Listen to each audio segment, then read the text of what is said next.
ನಮಸ್ಕಾರ. ಜಿ ಸಂವಾದ ವಿಶೇಷ ಕಾರ್ಯಕ್ರಮಕ್ಕೆ ಸ್ವಾಗತ. ನಾನು ಹೇಮಕುಮಾರ್. ಕುರ್ಚಿಯ ಕಿತ್ತಾಟಕ್ಕೆ ಇನ್ನೂ ಬ್ರೇಕ್ ಬಿದ್ದಿಲ್ಲ. ಯಾವಾಗ ಕುರ್ಚಿಯ ಕದನ ಅತಿರೇಕಕ್ಕೆ ಹೋಗುತ್ತೋ ಆವಾಗ ಇಬ್ಬರು ನಾಯಕರು ಸೇರಿಕೊಂಡು ಬ್ರೇಕ್ಫಾಸ್ಟ್ ಮೀಟಿಂಗ್ ಮಾಡ್ತಾರೆ. DCM DK ಶಿವಕುಮಾರ್ CM ಮನೆಗೆ ಹೋಗಿ ಅಲ್ಲಿ ಬೆಳಗಿನ ತಿಂಡಿ ತಿಂತಾರೆ. ಅದಾದ ನಂತರ DKಶಿ ಮನೆಗೆ CM ಸಿದ್ದರಾಮಯ್ಯ ಬಂದು ನಾಟಿ ಕೋಳಿ ಸಾಂಬಾರು ಇಡ್ಲಿ ತಿಂದು ಒಗ್ಗಟ್ಟಿನ ಮಂತ್ರವನ್ನು ಜಪಿಸ್ತಾರೆ. ಆದರೂ ಕೂಡ ಈ ಮಾತಿನ ಯುದ್ಧ ಮತ್ತು ಒಳಗೆ ನಡೀತಾ ಇರುವಂಥ ಚರ್ಚೆಗಳು ಇದುವರೆಗೂ ಕೂಡ ನಿಂತಿಲ್ಲ. ಯಾವಾಗ ಇಬ್ಬರು ನಾಯಕರು ಸೇರಿಕೊಂಡು ಒಮ್ಮತ ನಿರ್ಧಾರಕ್ಕೆ ಬರ್ತಾರೆ, ಏನೇ ಆದರೂ ಕೂಡ ಹೈಕಮಾಂಡ್ ಕಡೆ ನೋಡೋಣ ಅನ್ನೋ ರೀತಿಯಲ್ಲಿ ಹೈಕಮಾಂಡ್ ಕಡೆ ಬೊಟ್ಟನ್ನು ಮಾಡ್ತಾರೆ. ಕೊನೆಗೆ ಹೈಕಮಾಂಡ್ ಹೇಳ್ದಂಗೆ ನಾವು ಕೇಳ್ತೀವಿ ಅನ್ನುವಂಥ ಒಮ್ಮತ ನಿರ್ಧಾರಕ್ಕೆ ಬರ್ತಾರೆ. ಆವಾಗ ಇಬ್ಬರು ನಾಯಕರು ಹೇಳ್ತಾರೆ ನಾವು ಒಗ್ಗಟ್ಟಾಗಿದ್ದೇವೆ ಅಂತೇಳಿ. ಯಾವಾಗಲೂ ಕೂಡ CM ಸಿದ್ದರಾಮಯ್ಯವರು ಯಾವತ್ತೂ ಹೇಳಿಲ್ಲ ವಿ ಆರ್ ಬ್ರದರ್ಸ್ ಅಂತೇಳಿ. ಬಟ್ ಈಗ ಸಿದ್ದರಾಮಯ್ಯ ಬಾಯಿನದಲ್ಲೂ ಕೂಡ ನಾವಿಬ್ಬರು ಬ್ರದರ್ಸ್ ಅನ್ನೋ ರೀತಿಯಲ್ಲಿ ಬಂದಿದ್ದಾರೆ. ಆದರೆ ಯಾಕೆ ಒಳಗೆ ಈ ರೀತಿಯ ಚರ್ಚೆಗಳು ಆಗ್ತಿದೆ ಅಂತ ಹೇಳಿದ್ರೆ ಮೂರಿನವರಿಗೆ ಲಾಭ ಸಿಗುವಂಥ ಸಾಧ್ಯತೆ ಇದೆ. ಸೊ ಹಂಗಾಗಿ ಇಬ್ಬರು ನಾಯಕರು ಸೇರಿಕೊಂಡು ಕೂತ್ಕೊಂಡು ಇದನ್ನು ಬಗೆಹರಿಸುವಂಥ ಕೆಲಸ ಮಾಡ್ತಿದ್ದಾರೆ. ಬಟ್ ಅದು ಆಗ್ತಾ ಇಲ್ಲ. ಅದು ಸದ್ಯಕ್ಕೆ ತಾತ್ಕಾಲಿಕ ವಿರಾಮ. ಅಂದರೆ ಈ ಅಧಿವೇಶನ ಮುಗಿಯೋ ತನಕ ಸೈಲೆಂಟ್ ಆಗಿರೋಣ ಅನ್ನುವಂಥ ಲೆಕ್ಕಾಚಾರ ಇದೆ. ಅದರ ಜೊತೆಗೂ ಕೂಡ ಒಳಗೊಳಗೆ ತಮ್ಮ ಕಾರ್ಯಕರ್ತರಿಂದ ಸರ್ಕಸ್ ತಂತ್ರ ಪ್ರತಿತಂತ್ರವೂ ಕೂಡ ನಡೀತಾ ಇದೆ. ಇದರ ಮಧ್ಯೆ ಇವತ್ತು ದೊಡ್ಡ ಮಟ್ಟದಲ್ಲಿ ಪ್ರತಿಭಟನೆ, ದಲಿತ CM ಆಗಲೇಬೇಕು, ಪರಮೇಶ್ವರ್ ಅವರನ್ನ CM ಮಾಡಲೇಬೇಕು ಅನ್ನುವಂಥ ಚರ್ಚೆಗಳು ದೊಡ್ಡ ಮಟ್ಟದಲ್ಲಿ ನಡೀತಾ ಇದೆ. ಇದೆಲ್ಲವೂ ಕೂಡ ಮನೆ ಜಗಳ ಬೀದಿಗೆ ಬಂದಿದ್ರು ಕೂಡ ಹೈಕಮಾಂಡ್ ಸೈಲೆಂಟ್ ಇರೋದು ಯಾಕೆ? ಯಾವಾಗ ಇದಕ್ಕೆ ಕ್ಲಾರಿಟಿ ಸಿಗುತ್ತೆ? ಎಲ್ಲದರ ಬಗ್ಗೆ ಚರ್ಚೆ ಮಾಡ್ತೀವಿ. ಇದೆ ಇವತ್ತಿನ ವಿಶೇಷ. ಕುರ್ಚಿ ಕದನ, ತೆರೆಮರೆಯ ಸರ್ಕಸ್.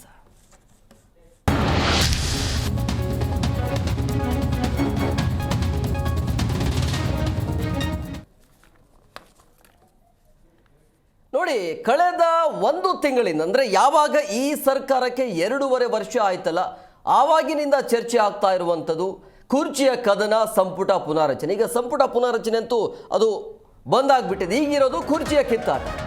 ಸೊ ಇದೆಲ್ಲ ರಾಜಾರೋಷವಾಗಿ ಚರ್ಚೆಗಳು ನಡೀತಾ ಇದ್ರು ಕೂಡ ಹೈಕಮಾಂಡ್ ಯಾಕೆ ಸೈಲೆಂಟ್ ಆಗಿದೆ? CM ಕುರ್ಚಿ ಬಿಕ್ಕಟ್ಟಿಗೆ ಇದುವರೆಗೂ ಕೂಡ ಪರಿಹಾರ ಸಿಕ್ಕಿಲ್ಲ. ಬ್ರೇಕ್ಫಾಸ್ಟ್ ಬಳಿಕವೂ ಕೂಡ ತೆರೆಮರೆಯ ಕಸರತ್ತು ನಡೆಸಲಾಗುತ್ತೆ. ಅಲ್ಲೂ ಕೂಡ ಅಂತಿಮ ನಿರ್ಧಾರಕ್ಕೆ ಬರಲಿಕ್ಕಾಗಲಿಲ್ಲ. ಹೈಕಮಾಂಡ್ ನಿರ್ಧಾರಕ್ಕೆ ಬದ್ಧರಾಗಿರ್ತೇವೆ ಅಂತ ಇಬ್ಬರು ನಾಯಕರು ಹೇಳ್ತಾ ಇದ್ದಾರೆ. ಆದರೂ ಕೂಡ ಬೆಂಬಲಿಗರ ಮೂಲಕ ಒತ್ತಡ ಹೇರುವಂಥ ತಂತ್ರ ನಡೀತಿದೆಯಾ? ಸಿದ್ದರಾಮಯ್ಯ ಆಪ್ತ ಬಣದ ಸಚಿವರಿಂದ ರಹಸ್ಯ ಸಭೆಗಳು ನಡೀತಾ ಇವೆ. ನಿನ್ನೆ ಪರಮೇಶ್ವರ್, ಸತೀಶ್, BK ಹರಿಪ್ರಸಾದ್ ಮೀಟಿಂಗ್ ಮಾಡಿದ್ದಾರೆ. ಇನ್ನು DK ಶಿವಕುಮಾರ್ ವಿಚಾರ ಅಂತ ಬಂದಾಗ DK ಶಿವಕುಮಾರ್ ಬೆಂಬಲಿಗರು ಅವರ ಪರವಾಗಿ ಘೋಷಣೆಗಳನ್ನು ಕೂಗ್ತಿದ್ದಾರೆ. ಕುರ್ಚಿ ಕಾಳಗ ಬೆನ್ನಲ್ಲೇ ದೆಹಲಿಗೆ ತೆರಳಿದ್ದಾರೆ ಹರಿಪ್ರಸಾದ್. ಈ ಮಧ್ಯೆ ದಲಿತ ಮುಖ್ಯಮಂತ್ರಿಯ ಕೂಗು ಮತ್ತೊಂದು ಕಡೆ. ಸೊ ಹಂಗಾಗಿ KC ವೇಣುಗೋಪಾಲ್ ಜೊತೆಗೆ ಸಿದ್ದರಾಮಯ್ಯ ಮಹತ್ವದ ಮೀಟಿಂಗ್ ಮಾಡ್ತಾರೆ. ದೆಹಲಿಯತ್ತ DK ಶಿವಕುಮಾರ್ ಹೋಗ್ತಾರೆ. ಆವಾಗ DK ಶಿವಕುಮಾರ್ ಹೋಗ್ತಾರೆ. ಅವರು ಹೇಳ್ತಾ ಇರುವಂಥದ್ದು ಯಾವುದೇ ಹೈಕಮಾಂಡ್ ನಾಯಕರು ನಾನು ಮೀಟ್ ಮಾಡಿಲ್ಲ, ವೈಯಕ್ತಿಕ ಕಾರ್ಯಕ್ರಮ ಇತ್ತು, ಖಾಸಗಿ ಕಾರ್ಯಕ್ರಮ ಇತ್ತು, ಮದುವೆ ಇತ್ತು, ಹಾಗಾಗಿ ನಾನು ಯಾವುದೇ ನಾಯಕರನ್ನ ಮೀಟ್ ಮಾಡಲಿಲ್ಲ ಅನ್ನೋದು. ಅಂದರೆ ಇಲ್ಲಿ ಗೊತ್ತಾಗ್ತಾ ಇದೆ ತಮ್ಮ ಬೆಂಬಲಿಗರಿಂದ ಏನು ಮೆಸೇಜ್ ಕೊಡಿಸ್ಬೇಕು ಅಥವಾ ಏನು ಮೆಸೇಜ್ ಕೊಡಬೇಕು ಹೈಕಮಾಂಡ್ಗೆ, ಅದೆಲ್ಲವೂ ಕೂಡ ಬೆಂಬಲಿಗರಿಂದ ಆಗ್ತಿದೆ ಅನ್ನೋದು ಮೇಲ್ನೋಟಕ್ಕೆ ಗೊತ್ತಾಗ್ತಾ ಇದೆ. ಸೊ ಇದೆಲ್ಲ ಬೆಳವಣಿಗೆಯ ಮಧ್ಯೆ ಪ್ರಮುಖವಾಗಿ ನಾಯಕರು ಮಾತನಾಡಿದ್ದಾರೆ. ಪರಮೇಶ್ವರ್ ಅವರು ಮಾತನಾಡಿದ್ದಾರೆ. ಆಮೇಲೆ ಯಾವಾಗ ಈ ಕಿತ್ತಾಟ ಏನು ನಡೀತಿದೆಯಲ್ಲ, KC ಈಶ್ವರಪ್ಪ ಆಗಿರ್ಬೋದು, ಆಮೇಲೆ ಕಾಶ್ಯಪ್ಪನವರು ಕೂಡ ಮಾತನಾಡಿದ್ದಾರೆ. ಅಂದ್ರೆ ಅಧಿಕಾರ ಹಂಚಿಕೆ ವಿಚಾರವಾಗಿ ಏನು ಹೇಳಿದ್ದಾರೆ ಕೇಳೋಣ ಬನ್ನಿ. ಸಿದ್ದರಾಮಯ್ಯನವ್ರನ್ನ ಯಾವುದೇ ಕಾರಣಕ್ಕೂ ಇಳಿಸಲೇಬಾರ್ದು, ಇಳಿಸಿದ್ರೆ ನಮ್ಮಲ್ಲೇ ಒಬ್ಬರು ಮಾಡಬೇಕು ಅಂತ ತಂತ್ರ ರೂಪಿಸ್ತಾ ಇದ್ದಾರೆ ಅಂತ ಆರೋಪ. ಯಾರು ಮಾಡಿದ್ದಾರೆ ಆರೋಪ? ಅಲ್ಲ, ಆರೋಪ ಯಾರು ಮಾಡಿದ್ದಾರೆ ನಾನೆಲ್ಲೂ ಕೇಳಲಿಲ್ಲಪ್ಪ. ಯಾರು ಆರೋಪ ಮಾಡಿ ಸ್ಪೆಸಿಫಿಕ್ ಆಗಿ ಹೇಳಿದ್ರೆ ಅವ್ರ ಮೇಲೆ ಉತ್ತರ ಕೊಡ್ತೀನಿ ನಾನು. ಪಕ್ಷದೊಳಗೆ ಚರ್ಚೆ ಅರೆ ಊಟ ಮಾಡೋದು ಜೊತೆನಲ್ಲಿ ಓಡಾಡ ಅಲ್ಲ, ಗೊಂದಲ ಇಲ್ಲ ಅಂದ್ರೆ ಈಗ ಆಚೆ ಕಡೆ ಜನ ಏನು ಜೈಕಾರ ಹಾಕೋದಕ್ಕೆ ಏನು ತಡೆ ಮಾಡೋಕ್ಕಾಗುತ್ತೆ? ನಾನು ನಿನ್ನೆನೂ ಹೇಳಿದೆ, ನಾನು ಒಬ್ಬೊಬ್ಬ ಲೀಡ್ರಿಗೆ ಒಂದೊಂದು ಅಷ್ಟು ಜನ ಅಭಿಮಾನಿಗಳಿರ್ತಾರೆ. ಅವರು ಸ್ವಾಭಾವಿಕವಾಗಿ ಆ ಲೀಡ್ರು ಮುಖ್ಯಮಂತ್ರಿ ಆಗಬೇಕು ಅಥವಾ ಇನ್ನೊಂದು ಸಚಿವರಾಗಬೇಕು, ಇನ್ನೊಂದು ಆಗಬೇಕು ಅಂತ ಹೇಳಿ ಅವರು ಜೈಕಾರ ಹಾಕ್ತಾ ಇರ್ತಾರೆ ಹೋದಾಗ ಬಂದಾಗೆಲ್ಲ. ನೋಡ್ರಿ, ಅದನ್ನ ಚಿಂತನೆ ಮಾಡೋರು, ಅದನ್ನು ನಿರ್ಣಯ ಮಾಡುವಂಥ ಅಧಿಕಾರ, ಹಕ್ಕು ಇರೋದು ನಮ್ಮ ವರಿಷ್ಠರಿಗೆ, ಸನ್ಮಾನ್ಯ ರಾಹುಲ್ ಗಾಂಧಿ ಅವರಿಗೆ ಮತ್ತು ನಮ್ಮ ಕರ್ನಾಟಕ AICC ಅಧ್ಯಕ್ಷ ಅಂತ ಮಲ್ಲಿಕಾರ್ಜುನ ಖರ್ಗೆ ಸಾಹೇಬರು, ಸೋನಿಯಾ ಮೇಡಮ್ ಅವರು ಇದ್ದಾರೆ. ಇವರು ಮುಖ್ಯಮಂತ್ರಿಗಳು, ಉಪಮುಖ್ಯಮಂತ್ರಿಗಳು ಈ ಬ್ರೇಕ್ಫಾಸ್ಟ್ ಮೀಟಿಂಗ್ಗಳನ್ನು ಮಾಡ್ತಾಯಿದ್ದಾರೆ, ಏನು ತಪ್ಪಲ್ಲ. ಆದರೆ ಬ್ರೇಕ್ಫಾಸ್ಟ್ ಮೀಟಿಂಗ್ನಲ್ಲಿ ಏನು ಮೆನು ಇರಬೇಕಿತ್ತು, ರಾಜ್ಯದ ಜನರ ಅಭಿವೃದ್ಧಿ ಬಗ್ಗೆ ಚರ್ಚೆಗಳಾಗಬೇಕಾಗಿತ್ತು. ಅದಲ್ಲ, ಮೆನು ಏನಾಗಿದೆ, ಇಡ್ಲಿ, ನಾಟಿ ಕೋಳಿ, ನಾಟಿ ಫ್ರೈ. ಇದು ಪತ್ರಿಕೆ ಟಿ ವಿಲಿ ನೋಡೋಕ್ಕೆ ಒಂಥರ ಅಸಹ್ಯ ಆಗ್ತಾಯಿದೆ. ಮುಖ್ಯಮಂತ್ರಿಗಳು, ಉಪಮುಖ್ಯಮಂತ್ರಿಗಳು ಸೇರಿ ರಾಜ್ಯದ ಅಭಿವೃದ್ಧಿ ಬಗ್ಗೆ, ರಾಜ್ಯದ ಜನರ ಬಗ್ಗೆ ಚಿಂತೆ ಮಾಡೋಂಥ ಯೋಜನೆಗಳನ್ನು ನಾವು ಮಾಡ್ತಾಯಿದ್ದೀವಿ ಅಂದರೆ ಚೆನ್ನಾಗಿತ್ತು. ಅದು ಯಾವುದೂ ಇಲ್ಲ. ಇದು ತುಂಬ ನಂಗೆ ನೋವು ತಂದಿದೆ. ಇದು ಮೊದಲನೇದು. ಎರಡನೇದು, ಅದಾದ ನಂತರ ಇಬ್ಬರು ಹೊರಗಡೆ ಬಂದು ನಾವಿಬ್ಬರು ಬ್ರದರ್ಸ್, ನಮ್ಮ ಸಮಸ್ಯೆ ಎಲ್ಲ ಪರಿಹಾರ ಆಗಿದೆ, ಕೇಂದ್ರ ನಾಯಕರು ಏನು ತೀರ್ಮಾನ ತಗೋತಾರೆ ಅದೇ ಅಂತಿಮ ಅನ್ನೋಂಥ ಮಾತು ಇಬ್ಬರು ಹೇಳ್ತಾರೆ. ಆದರೆ ಡಿ ಕೆಯ ಪರವಾಗಿರೋಂಥ ಅವರ ಅಭಿಮಾನಿಗಳು, ಕಾಂಗ್ರೆಸ್ಸಿಗರು ಒಂದು ಕಡೆ ಡಿ ಕೆ ಅಂತ ಕೂಗ್ತಾರೆ. ಅದು ಯಾರು, ಕೇಂದ್ರದ ಉಸ್ತುವಾರಿಗಳ ಎದುರಿಗೇನೆ. ಇನ್ನೊಂದು ಕಡೆ ಸಿದ್ದು ಅಂತ ಕೂಗ್ತಾರೆ. ಒಂದು ಕಡೆ ಇಷ್ಟು ದಿನ ಹೇಳ್ತಾಯಿದ್ರು ಡಿ ಕೆ ಶಿವಕುಮಾರ್ ಅವರು ಯಾರೂ ಮುಖ್ಯಮಂತ್ರಿ ಬಗ್ಗೆ ಮಾತಾಡಕೂಡ್ದು ಅಂತ ಹೇಳ್ತಾಯಿದ್ರು.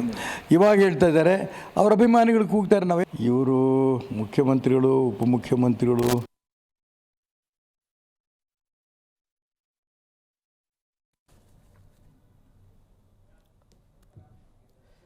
ರಾಜ್ಯ ಕಾಂಗ್ರೆಸ್ ಸರ್ಕಾರಕ್ಕೆ 2.5 ವರ್ಷ ಆಗ್ತಾ ಇರುವಂಥ ಬೆಳವಣಿಗೆ ಇದು.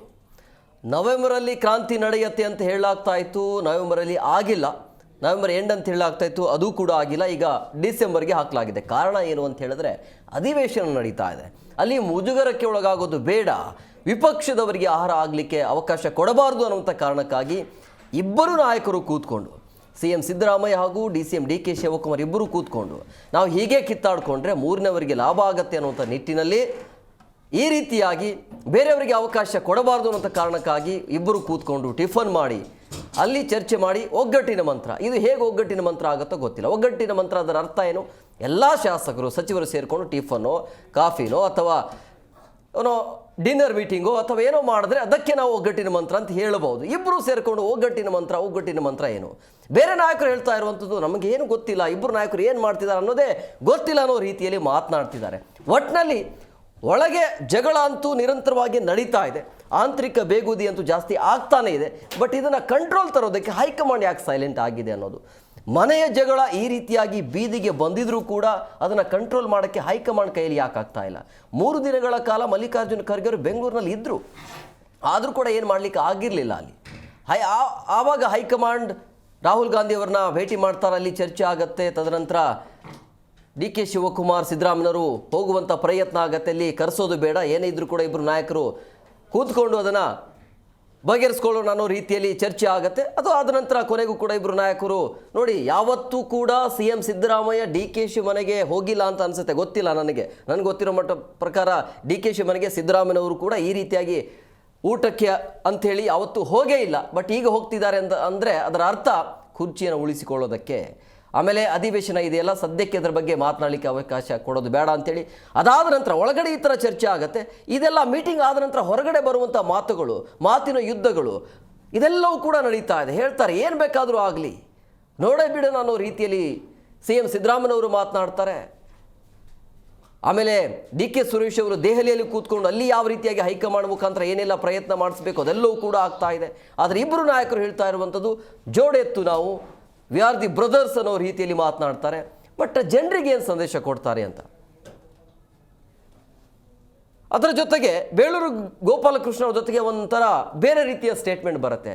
ಅಧಿಕಾರ ಅನ್ನೋದು ಶಾಶ್ವತ ಅಲ್ಲ, ಏನಾಗುತ್ತೋ ಆಗಲಿ, ಕುರ್ಚಿನ ಶಾಶ್ವತನ ಅನ್ನೋ ರೀತಿಯಲ್ಲಿ ಮಾತನಾಡ್ತಾರೆ. ಅದರ ಜೊತೆಗೆ ಇನ್ನೊಂದು ಏನು ಬೇಕಾದರೂ ಆಗಲಿ ಅನ್ನೋ ಹೇಳಿಕೆಯನ್ನು ನೋಡ್ತಾ ಇದ್ದರೆ ನಾನು ಕೂಡ ಸಿದ್ಧವಾಗಿದ್ದೇನೆ, ಹೇಗೆ CM ಆಗ್ತಾರೆ DK ಅವರು ಅದನ್ನು ನೋಡೇ ಬಿಡೋಣ ಅನ್ನೋ ರೀತಿಯಲ್ಲಿ ಚರ್ಚೆ ಆಗ್ತಾ ಇದೆ. ಬಟ್ ಅವರ ಮನಸ್ಸಲ್ಲಿ ಏನಿದೆ ಗೊತ್ತಿಲ್ಲ. ಒಟ್ಟಿನಲ್ಲಿ ಸಹಜವಾಗಿ ಈ ರಾಜಕೀಯ ವಿಚಾರ ಅಂತ ಬಂದಾಗ, ಈ ರೀತಿಯ ಚರ್ಚೆ ಆದಾಗ DK ಶಿವಕುಮಾರ್ ಬಿಟ್ಕೊಡುವಂಥ ಮನಸ್ಥಿತಿಯೂ ಇಲ್ಲ, ಸಿದ್ದರಾಮಯ್ಯ ಬಿಟ್ಕೊಡುವಂಥ ಮನಸ್ಥಿತಿಯಲ್ಲೂ ಕೂಡ ಇಲ್ಲ. ಸೊ ಹಂಗಾದರೆ ಜನರಿಗೆ ಇವರು ಏನು ಸಂದೇಶವನ್ನು ಕೊಡ್ತಾರೆ? ಇವರಿಗೆ 140 ಶಾಸಕರ ಬೆಂಬಲ ಕೊಟ್ಟಿದ್ದೇ ತಪ್ಪಾಯ್ತಾ? ಯಾಕೆ ಹಿಂಗಾಗ್ತಾ ಇದೆ? ಅಭಿವೃದ್ಧಿ ಕೆಲಸ ಕಾರ್ಯಗಳು ಯಾಕೆ ನಡೀತಾ ಇಲ್ಲ? 2.5 ವರ್ಷ ಆಯಿತು, ಇದನ್ನೇ ಬರೀ ಕುರ್ಚಿ ಕಿತ್ತಾಟ ಮಾಡ್ಕೊಂಡೇ ಬಂದಿದ್ದಾರೆ. ಮುಂದೆ ಏನು ಅನ್ನುವಂಥದ್ದು. ಆಮೇಲೆ ಬೆಳಗಾವಿ ಅಧಿವೇಶನ ಬೇರೆ ಇದೆ, ಅಲ್ಲಿ ಚರ್ಚೆ ಆಗಬೇಕಾಗಿರೋಂಥ ಅಂಶಗಳು ಚರ್ಚೆ ಆಗಲ್ಲ. ಪ್ರತಿ ವರ್ಷ ಅದರ ವೆಚ್ಚ ಜಾಸ್ತಿ ಆಗ್ತಾ ಇದೆ ಬಿಟ್ಟರೆ ಪರಿಣಾಮಕಾರಿ ವಿಚಾರದ ಬಗ್ಗೆ ಚರ್ಚೆ ಆಗ್ತಾ ಇದೆಯಾ ಅಲ್ಲಿ? ಏನೂ ಆಗ್ತಾ ಇಲ್ಲ. ಇದೆಲ್ಲವೂ ಆಗ್ತಾ ಇದೆ. ಒಟ್ಟಿನಲ್ಲಿ ಇವರ ವೈಯಕ್ತಿಕವಾಗಿ ತಮ್ಮ ತಮ್ಮ ಅಧಿಕಾರವನ್ನು ಉಳಿಸಿಕೊಳ್ಳೋದಕ್ಕೂ ಈ ರೀತಿಯ ಪ್ರಯತ್ನ ನಡೀತಾ ಇದೆ ಅನ್ನೋದು ಚರ್ಚೆ ಆಗ್ತಾ ಇದೆ. ಜನರ ಪ್ರಶ್ನೆ ಏನು ಅಂದರೆ, ಯಾರು ಬೇಕಾದರೂ CM ಆಗಲಿ, ಜನರ ಅಭಿವೃದ್ಧಿ ಕಡೆ ರಾಜ್ಯದಲ್ಲಿ ಏನೇನು ನಡೀತಾ ಇದೆ, ಕ್ರೈಮ್ಗಳ ಸಂಖ್ಯೆ ವಿಪರೀತವಾಗಿ ಮುಂದುವರಿತಾ ಇದೆ. ರಾಜಾರೋಷವಾಗಿ ಪೊಲೀಸರ ಸೋಗಿನಲ್ಲಿ ಬಂದು ಕೋಟ್ಯಾಂತರ ರೂಪಾಯಿ ದೋಚ್ಕೊಂಡು ಹೋಗ್ತಿದ್ದಾರೆ. ಆ ಕಡೆ ಯಾಕೆ ಗಮನ ಕೊಡ್ತಾ ಇಲ್ಲ? ಈ ರೀತಿಯ ಚರ್ಚೆಗಳು ಕೂಡ ನಿರಂತರವಾಗಿ ನಡೀತಾನೆ ಇರೋದು. ಪ್ರಮುಖವಾಗಿ ಈ ಬಗ್ಗೆ ಮಾತನಾಡೋದಕ್ಕೆ ಅತಿಥಿಯವರು ಜಾಯ್ನ್ ಆಗಿದ್ದಾರೆ. ನಾನು ಅವ್ರನ್ನ ಕಾರ್ಯಕ್ರಮಕ್ಕೆ ವೆಲ್ಕಮ್ ಮಾಡ್ತೀನಿ. ಮೊದಲನೇದಾಗಿ BJP ವಕ್ತಾರರಾಗಿರುವಂಥ ರಜತ್ ಪೂಜಾರಿ ಅವರು ಸರ್ ಕಾರ್ಯಕ್ರಮಕ್ಕೆ ಆತ್ಮೀಯವಾದಂಥ ಸ್ವಾಗತ. ಹಾಗೆಯೇ ಕಾಂಗ್ರೆಸ್ ವಕ್ತಾರರಾಗಿರುವಂಥ ಕುಮಾರ್ KH ಅವರು ಸರ್ ಕಾರ್ಯಕ್ರಮಕ್ಕೆ ಆತ್ಮೀಯವಾದಂಥ ಸ್ವಾಗತ. ಎಸ್ ಕುಮಾರ್ ಸರ್, ನಾನು ನಿಮ್ಮ ಹತ್ರನೇ ಬರ್ತೀನಿ. ಏನು ನಡೀತಾ ಇದೆ ಅಂದರೆ, ರಾಜ್ಯ ಸರ್ಕಾರ ಅಂದರೆ ಕಾಂಗ್ರೆಸ್ಗೆ 140 ಶಾಸಕರ ಬೆಂಬಲ ಕೊಟ್ಟಿದೆ ತಪ್ಪಾಯ್ತಾ ಏನು, ಅಥವಾ ಓವರ್ ಕಾನ್ಫಿಡೆಂಟಾ ನಾವೇನು ಮಾಡಿದ್ರು ನಡೆಯುತ್ತೆ ಅನ್ನುವಂಥದ್ದು ಏನು ನಡೀತಾ ಇದೆ ನಿಮ್ಮಲ್ಲಿ ಅಂತ 2.5 ವರ್ಷ ಆಯಿತು, ಬರೀ ಇದೇ ಕಿತ್ತಾಡ್ಕೊಂಡೇ ಬಂದಿದ್ದೀರಾ. ಏನು ಹೇಳ್ತೀರಿ? ಕಾರ್ಯಕ್ರಮಗಳು ಯಾವುದಾದ್ರೂ ನಿಂತಿದೆಯಾ? ನಮ್ಮ ಪಕ್ಷ ಚುನಾವಣೆ ಮುನ್ನ ನಮ್ಮ ಪ್ರಣಾಳಿಕೆಯಲ್ಲಿ ಹೇಳಿದ ಮಾತುಗಳನ್ನು ಯಾವುದಾದ್ರೂ ಜನರಿಗೆ ಮುಟ್ಸೋದ್ರಲ್ಲಿ ವಿಫಲ ಆಗಿದ್ದೇವಾ? ಅದರ ಬಗ್ಗೆ ಚರ್ಚೆ ಮಾಡಿ ಮಾತನಾಡೋಣ. ನಾವೇನು ಹೇಳಿದ್ವೋ ಅದರಂತೆ ನಡ್ಕೊಂಡಿದ್ದೇವೆ. ಮತ್ತು ಇನ್ನೂ ಏನೇನು ಕಾರ್ಯಕ್ರಮಗಳು ಹೇಳಿದ್ದೇವೋ ಅದನ್ನು ಜನರಿಗೆ ಮುಟ್ಟಿಸುವಂಥ ಕೆಲಸ ಮಾಡ್ತಾಯಿದ್ದೇವೆ. ಇಲ್ಲಿ ನಮ್ಮ 4 ಗೋಡೆ ಮಧ್ಯೆ ನಡೀತಿರುವಂಥ ಮತ್ತು ನಮ್ಮ ಪಕ್ಷದ ಆಂತರಿಕ ವಿಚಾರ, ನಮ್ಮ ಪಕ್ಷದ ವರಿಷ್ಠರಿದ್ದಾರೆ, ನಮ್ಮ ಇಬ್ಬರು ರಾಜ್ಯದ ನಮ್ಮ ಪಕ್ಷದ ಅಧ್ಯಕ್ಷರಿದ್ದಾರೆ, ಅವರು DCM ಇದ್ದಾರೆ, ಮತ್ತೊಬ್ಬರು ನಮ್ಮ ಶಾಸಕಾಂಗ ಪಕ್ಷದ ನಾಯಕರು ಮತ್ತು ಈ ರಾಜ್ಯದ ಹೊಣೆಯನ್ನು ಹೊತ್ಕೊಂಡಿರೋ ಮುಖ್ಯಮಂತ್ರಿಗಳಾಗಿ ಸಿದ್ದರಾಮಯ್ಯ ಸಾಹೇಬರು ಇದ್ದಾರೆ. ಇಬ್ಬರು ಕೂಡ ತಮ್ಮ ತಮ್ಮ ಜವಾಬ್ದಾರಿ ಕೆಲಸ ಮಾಡ್ತಿದ್ದಾರೆ. ನಮ್ಮ ಪಕ್ಷದ ಆಂತರ್ಯದಲ್ಲಿ ನಡೆದಿರುವಂಥ ಯಾವುದೇ ಒಂದು ವಿಚಾರವನ್ನು ಇಟ್ಕೊಂಡು ಅಧಿಕಾರಕ್ಕೆ ಏರುವ ಮುನ್ನ ಅಂದರೆ ಚುನಾವಣೆ ಆಗಿ ಮರುದಿನ ಮುಖ್ಯಮಂತ್ರಿ, ಉಪಮುಖ್ಯಮಂತ್ರಿ, ಮಂತ್ರಿಮಂಡಲ ರಚನೆ ಆದ ದಿನದಿಂದ ಪ್ರಾರಂಭವಾದಂಥ ಈ ಪ್ರೊಪಗಂಡ ಇದು ಈ ಹಂತಕ್ಕೆ ತಂದು ಮುಟ್ಟಿಸಿದ್ದೆ. ಇದನ್ನು ನಮ್ಮ ಪಕ್ಷದಲ್ಲಿ ನಮ್ಮ ವರಿಷ್ಠರು ಮಾತನಾಡಲಿಲ್ಲ, ನಮ್ಮ ನಾಯಕರುಗಳು ಮಾತನಾಡಲಿಲ್ಲ. ಇದನ್ನು ಯಾರು ತೇಲಿಬಿಟ್ರು, ಯಾರು ಚರ್ಚೆಗೆ ಇದನ್ನು ಪ್ರತಿದಿನ ಜೀವಂತವಾಗಿ ಇಟ್ಕೊಂಬಂದ್ರು, ಅವ್ರ ಪಕ್ಷದಲ್ಲೇ ಇವತ್ತು ಅವ್ರ ವರಿಷ್ಠರನ್ನ ಭೇಟಿಯಾಗೋಕ್ಕೆ ಒಂದೊಂದು ತಂಡೋಪತಂಡವಾಗಿ ನೀವು ಅಧ್ಯಕ್ಷರಾಗಿ, ನೀವು ಇದಾಗಿ ನಮ್ಮ ರಾಜ್ಯಕ್ಕೆ ಬಂದು ನೋಡಿ ನಮ್ಮ ಪರಿಸ್ಥಿತಿ ಇದೆ, ನಾವು ಯಾರು ಮಾತನಾಡೋಕ್ಕೆ ಆಗಿಲ್ಲ, ಸರ್ಕಾರದ ವೈಫಲ್ಯಗಳ ಬಗ್ಗೆ ಮಾತನಾಡ್ತಾ ಇಲ್ಲ ವಿರೋಧ ಪಕ್ಷದ ನಾಯಕರು, ಪಕ್ಷದ ಅಧ್ಯಕ್ಷರು ಅಂತ ಅವಲತ್ಕೊಂಡಿದ್ದಾರೆ. ನಮ್ಮಲ್ಲಿ ಅದು ಯಾವುದೇ ರೀತಿಯ ಅಂಥ ಆತಂಕ ಆಗಲಿ ಅಂಥ ವಿಚಾರಗಳಾಗಿ ಇಲ್ಲವೇ ಇಲ್ಲ ಅಂಥೇಳಿ ಈಗಾಗಲೇ ಇಬ್ಬರೂ ನಾಯಕರು ಸ್ಪಷ್ಟವಾಗಿ ಹೇಳಿದ್ದಾರೆ. ನಮ್ಮ ಪಕ್ಷದ ಅಧ್ಯಕ್ಷರೇ ಹೇಳಿದ್ಮೇಲೆ, ಮುಖ್ಯಮಂತ್ರಿಗಳೇ ಈ ಮಾತನ್ನು ಹೇಳಿದ್ಮೇಲೆ ಮತ್ತೆ ಇದೇ ಚರ್ಚೆ ಮಾಡಿದ್ರೆ ಅರ್ಥ ಏನು ಅಂತ ನಮ್ಗೆ ಅರ್ಥ ಆಗ್ತದೆ. ಯಾಕೆಂದರೆ ಮಾಧ್ಯಮಗಳ ಬಗ್ಗೆ ನಾವೇನು ಹೇಳಿದ್ರು ಕಷ್ಟ, ಹೇಳಿದ್ರು ಕಷ್ಟ ಅಂಥ ಪರಿಸ್ಥಿತಿಲಿ ನಮ್ಮನ್ನು ಕೂರಿಸಿದ್ದೀರಿ. ಯಾಕಪ್ಪ ಇದನ್ನೇ ಮಾತಾಡ್ತಿದ್ದೀರಿ ಪ್ರತಿದಿನ? ನಾವು ಕೊಟ್ಟಿರೋ ಕಾರ್ಯಕ್ರಮಗಳ ಬಗ್ಗೆ ಎಲ್ಲರೂ ಲೋಪ ಆಗಿದೆಯಾ ಅದ್ರ ಬಗ್ಗೆ ಚರ್ಚೆ ಮಾಡೋಣ ಅಂತಂದರೆ ಒಂದೇ ಒಂದು ದಿನ ಚರ್ಚೆ ನಡೆಯೋದಿಲ್ಲ. ಅದು ಕರ್ನಾಟಕದಲ್ಲಿ ಹೋಗ್ಲಿ, ಅದನ್ನ ಕೇಂದ್ರದಿಂದ ರಾಜ್ಯಕ್ಕೆ ಬರಬೇಕಾಗಿರೋ ಅವ್ರು ಘೋಷಣೆ ಮಾಧ್ಯಮ ಸೃಷ್ಟಿ ಮಾಡಿದ ಅಲ್ವೇ ಅಂತ ಪ್ರತಿದಿನ ಚರ್ಚೆ. ಕಾಂಗ್ರೆಸ್ ನಾಯಕರೇ ಹೇಳ್ತಾ ಇರೋದು ಇಂಥವರೇ CM ಆಗಬೇಕು, ಬೆಂಬಲಿಗರೇ CM ಮಾಡ್ತಾ ಇರೋದು. ಮುಂದುವರೆದ ಭಾಗವಾಗಿ ಹೇಳ್ಬಿಡ್ತೇನೆ, ಇದು ಏನೇ ತೀರ್ಮಾನ ಆಗಬೇಕು ಅಂತಂದ್ರು ಶಾಸಕಾಂಗ ಪಕ್ಷ ಸಭೆ ಕರಿಬೇಕು. ನಮ್ಮ ವರಿಷ್ಠರು ಇಂಥ ದಿನ ಅಥವಾ ನಮ್ಮ ಮುಖ್ಯಮಂತ್ರಿಗಳು ಇಂಥ ದಿನ ಶಾಸಕಾಂಗ ಪಕ್ಷ ಸಭೆ ಕರೆದಿದ್ದೇನೆ, ಅಲ್ಲಿ ಬನ್ನಿ ಚರ್ಚೆ ಮಾಡೋಣ ಅಂದ ದಿನ ಅಷ್ಟೇ ಇವೆಲ್ಲ ಚರ್ಚೆಗಳು.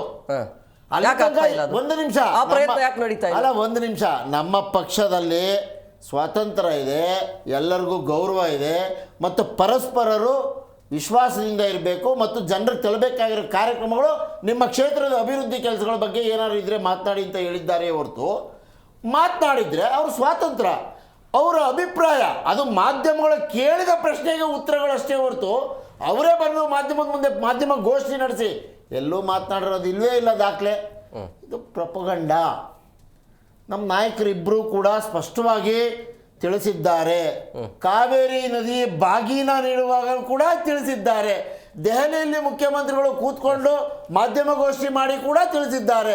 ಈಗ ಬ್ರೇಕ್ಫಾಸ್ಟ್ ವಿಷಯ ನೋಡಿ, ಇನ್ಯಾವ ಥರ ನಿಮ್ಗೆ ಹೇಳಬೇಕು ಸೃಷ್ಟಿ ಅಂತ ನಾನು ಯಾಕೆ ಹೇಳಿದೆ ಅನ್ನೋದನ್ನ ನಿಮ್ಗೆ ಅರ್ಥ ಆಗಿದೆ ಅಂತ ಅನ್ಸುತ್ತೆ. ಆದರೆ ನಾನು ಯಾಕೆ ಹೇಳ್ತಿದ್ದೇನೆ ಅಂದರೆ, ಇಬ್ಬರೂ ನಾಯಕರು ಯಾರು ನೀವು ಇವರು ಉಪಮುಖ್ಯ ನೋಡಿ, ಹೇಗೆ ಅಂದರೆ ಹಿಂಗೆ ಬಂದರೆ ಹಿಂಗೆ ವಾಲ್ಕೊಳ್ಳೋದು, ಹಂಗೆ ಬಂದರೆ ಹಂಗೆ ವಾಲ್ಕೊಳ್ಳೋದು, ಈ ರೀತಿ ಆದರೆ ಕರ್ನಾಟಕದ ಜನ ಏನು ನಿರೀಕ್ಷೆ ಮಾಡೋದಕ್ಕೆ ಸಾಧ್ಯ ಆಗುತ್ತೆ? ಎಸ್ ಮಾಧ್ಯಮಗಳ ದಾರಿ ಕೂಡ ಬದಲಾವಣೆ ಆಗಬೇಕು ಕೆಲವು ವಿಚಾರಗಳಲ್ಲಿ.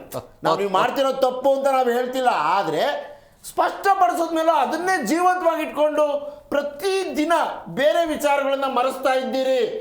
ಅಧಿಕಾರ ಶಾಶ್ವತ ಅಲ್ಲ ಅನ್ನೋದರ ಅರ್ಥ ಏನು? ಅಧಿವೇಶನ ಅಧಿಕಾರ ಶಾಶ್ವತ ಅಲ್ಲ, ಏನ್ ಬೇಕಾದ್ರೂ ಆಗ್ಲಿ ಅನ್ನೋದರ ಅರ್ಥ ಏನು? ಅದರ ಅರ್ಥ ಏನು ಹೇಳಿ ಸರ್? ಯಾರಿಗೂ ಶಾಶ್ವತ ಅಲ್ಲ, ಯಾರೂ ಸನ್ಯಾಸಿಗಳಲ್ಲ ರಾಜಕೀಯದಲ್ಲಿ. ಅಧಿಕಾರ ಯಾರಿಗೂ ಶಾಶ್ವತ ಅಲ್ಲ, ಅಧಿಕಾರದ ರಾಜಕಾರಣದಲ್ಲಿರೋರು ಯಾರೂ ಸನ್ಯಾಸಿಗಳು ಅಲ್ಲ. ಇದು ಸ್ಪಷ್ಟ. ಇದು ಇವತ್ತಿನ ಕಥೆ ಅಲ್ಲ, ಭಾರತ ದೇಶದ ಇತಿಹಾಸ ಅಥವಾ ಈ ಪ್ರಪಂಚದ ಇತಿಹಾಸ. ನಾವು ಕೇಳ್ತಾ ಇದ್ದೇವೆ, ಅಧಿವೇಶನದ ಸಂದರ್ಭದಲ್ಲೂ ಕೂಡ ಈ ಥರದ ಚರ್ಚೆಗಳೇ ಆದರೆ ಏನು ಅನ್ಕೋಬೇಕು? ಕರ್ನಾಟಕಕ್ಕೆ ಇವರು ಹೇಳಿರೋ ಮಾತುಗಳು, ಇವರು ಕೊಟ್ಟ ಲಂಡನ್ನು ಅಥವಾ ಏನು ನಮ್ಮ ಎಲ್ಲ ಸಿಟಿಗಳು, ಅದೆಂಥದೋ ಸ್ಮಾರ್ಟ್ ಸಿಟಿಗಳು, ಇವೆಲ್ಲ ಯೋಜನೆಗಳನ್ನು ಎಲ್ಲೆಲ್ಲಿ ಕೊಟ್ವಿ, ಎಷ್ಟೆಷ್ಟು ಕೊಟ್ವಿ, ಏನೇನು ಮಾಡಿದ್ವಿ, 5100 ಕೋಟಿ ಎಲ್ಲಪ್ಪ ನಮ್ಮ ನದಿ ನೀರಿನ ಯೋಜನೆಗೆ ಕೊಡ್ತೀವಿ ಅಂತ ಹೇಳಿದ್ರೆ ಆ ದುಡ್ಡಲ್ಲಿ ಮೇಕೆದಾಟು ಕ್ಲಿಯರೆನ್ಸ್ 24 ನಾನು ಓಟ್ ಹಾಕಿ ಗೆಲ್ಲಿಸಿ, ನಾನು ಕೇಂದ್ರದ ಮಂತ್ರಿ ಆಗಿ 24 ಗಂಟೆಯಲ್ಲಿ ಮೇಕೆದಾಟು ಯೋಜನೆಗೆ ಪರ್ಮಿಷನ್ ಕೊಡಿಸ್ತೀನಿ. ಎಲ್ಲಪ್ಪ ಅವೆಲ್ಲ ಮಾತು, ಅದ್ರ ಬಗ್ಗೆ ಮಾತಾಡೋಣ, ಅದ್ರ ಬಗ್ಗೆ ನೀವು ಡಿಬೇಟ್ ಇಡಿ, ನಾವು ಖಂಡಿತ ಭಾಗವಹಿಸ್ತೇವೆ. ನಾವು ಏನು ಹೇಳ್ತಾ ಇದ್ದೇವೆ, ಈ ಪ್ರಪೋಗಂಡವನ್ನು ಹೆಚ್ಚು ದಿನ ಮುಂದುವರಿಸೋದ್ರಿಂದ ಏನು ಉಪಯೋಗ ಇಲ್ಲ. ಈಗ ಅಧಿವೇಶನ ಕರೆದಿದ್ದೇವೆ ಚಳಿಗಾಲದ್ದು, ಆಯ್ತು. ಇಂದಿನ ಅಧಿವೇಶನದಲ್ಲೂ ಇದೇ ವಿಪಕ್ಷದ ನಾಯಕರುಗಳು ಏನು ಒಂದು ಪ್ರಶ್ನೆ ಕೇಳಲಿಲ್ಲ, ಒಂದು ಪ್ರಚಾರ ಇಲ್ಲ. ಸರ್ಕಾರ ಇಕ್ಕಟ್ಟಿಗೆ ಸಿಕ್ಸಕ್ಕೆ ಇವ್ರ ಕೈಯಲ್ಲಿ ಆಗ್ಲಿಲ್ಲ. ಕಾಂಗ್ರೆಸ್ ಅದಕ್ಕೆ ಇವ್ರ ಪಕ್ಷದಲ್ಲಿರೋರೆ ಕೇಂದ್ರದಲ್ಲಿ ಹೋಗಿ ನಮ್ಮ ಅಧ್ಯಕ್ಷರು ಬದಲಾಯಿಸಿ, ಆಯ್ತು ಸರ್, ನಮ್ಮ ವಿರೋಧ ಪಕ್ಷದ ನಾಯಕನ ಬದಲಾಯಿಸಿದ್ದ ಅಲ್ಲ ಇವತ್ತು ಇಬ್ಬರೇ ಇರೋದು, ನೀವು ಎಷ್ಟು ಬೇಕಾದ್ರೂ ಮಾತಾಡೋದು ಅವಕಾಶ ಇರುತ್ತೆ. ರತನ್ ಸರ್, ಈಗ ಪ್ರಮುಖವಾಗಿ ಇವರು ಹೇಳ್ತಾರೆ, ಕಾಂಗ್ರೆಸ್ ಹೇಳ್ತಾ ಇರುವಂಥದ್ದು ಇದು ಮಾಧ್ಯಮದವರ ಸೃಷ್ಟಿ, BJPಯ ಸೃಷ್ಟಿ ಅನ್ನೋದು. ಕಾಂಗ್ರೆಸ್ಸಲ್ಲಿ ಏನೆಲ್ಲ ನಡೀತಾ ಇದೆ ಗೊತ್ತಿದ್ರೂ ಕೂಡ ಈ ರೀತಿಯಾಗಿ ಮಾಧ್ಯಮದವರ ಮೇಲೆ ಇದು BJP ಮಾಡ್ತಾ ಇರುವಂಥ ಪ್ಲಾನಿಂಗು ಇದೆಲ್ಲ ಹುನ್ನಾರ ಅಂತ ಹೇಳಿದ್ರೆ ಎಷ್ಟರ ಮಟ್ಟಿಗೆ ಸರಿ ಅಂತ ಅನಿಸುತ್ತೆ ಇದು? ಯಾಕಂದರೆ ಒಳಗಡೆ ಏನು ನಡೀತಾ ಇದನ್ನು ಗೊತ್ತಿರುವಂಥ ವಿಚಾರ. ಇದ್ದಕ್ಕಿದ್ದಾಗ ಹೈಕಮಾಂಡ್ ನಾಯಕರು ಬೆಂಗಳೂರಿಗೆ ಬರ್ತಾರೆ, 3 ದಿನಗಳ ಕಾಲ ಇರ್ತಾರೆ, ಚರ್ಚೆ ಮಾಡ್ತಾರೆ, ಅಲ್ಲಿ ಅಂತಿಮ ನಿರ್ಧಾರ ಆಗೋದಿಲ್ಲ. ಮತ್ತೆ ಹೈಕಮಾಂಡ್ ದೆಹಲಿಗೆ ಹೋಗ್ತಾರೆ, ಅಲ್ಲೂ ಕೂಡ ಚರ್ಚೆ ಆಗೋದಿಲ್ಲ. ನನಗೆ ಅವ್ರು ಮಾತಾಡುವಾಗ ನಾನು ಮಾತಾಡಿಲ್ಲ, ದಯವಿಟ್ಟು ಮಧ್ಯೆ ಮಾತಾಡಬಾರ್ದು, 1-2 ನಿಮಿಷ ಅನ್ಇಂಟ್ರಪ್ಟೆಡ್ ಟೈಮ್ ಕೊಡಿ. ಇವಾಗ ನೀವು ಕೇಳಿರೋ ಪ್ರಶ್ನೆಗೆ BJP ಮೇಲೆ BJP ಸೃಷ್ಟಿಸಿರೋ ಪ್ರೊಪಗಾಂಡ ಅಂತ ಹೇಳಿದರು. ಆನಂತರ ಮಾಧ್ಯಮದವರು ಸೃಷ್ಟಿಸಿರೋ ಪ್ರೊಪಗಾಂಡ, ಅವರು ಡೈಲಿ ಇದನ್ನೇ ಚರ್ಚೆ ಮಾಡ್ತಿದ್ದಾರೆ. ಅದರಿಂದಾಗಿ ಇವರಿಬ್ಬರು ಸೃಷ್ಟಿ ಮಾಡಿರೋ ಪ್ರೊಪಗಾಂಡ ಅಂತ ಹೇಳಿದರು. ಖರ್ಗೆ ಅವರು ಮೊನ್ನೆ ಹೇಳಿದರು, ಸಮಸ್ಯೆ ಇದೆ, ಹೈಕಮಾಂಡ್ ಸಾಲ್ವ್ ಮಾಡುತ್ತೆ ಅಂತ ಹೇಳಿದರು. ಖರ್ಗೆ ಅವರಿಗೇನು BJP ಅವ್ರು ಹೋಗಿ ಹೇಳಿದ್ರಾ, ಮೀಡಿಯಾದವ್ರು ಹೋಗಿ ಹೇಳಿದ್ರಾ ಅಲ್ವಾ? ಇದು ಇಬ್ಬರ ಮನೆಯಲ್ಲಿಯೂ ಬ್ರೇಕ್ಫಾಸ್ಟ್ ಮೀಟಿಂಗ್ ಆಯಿತು.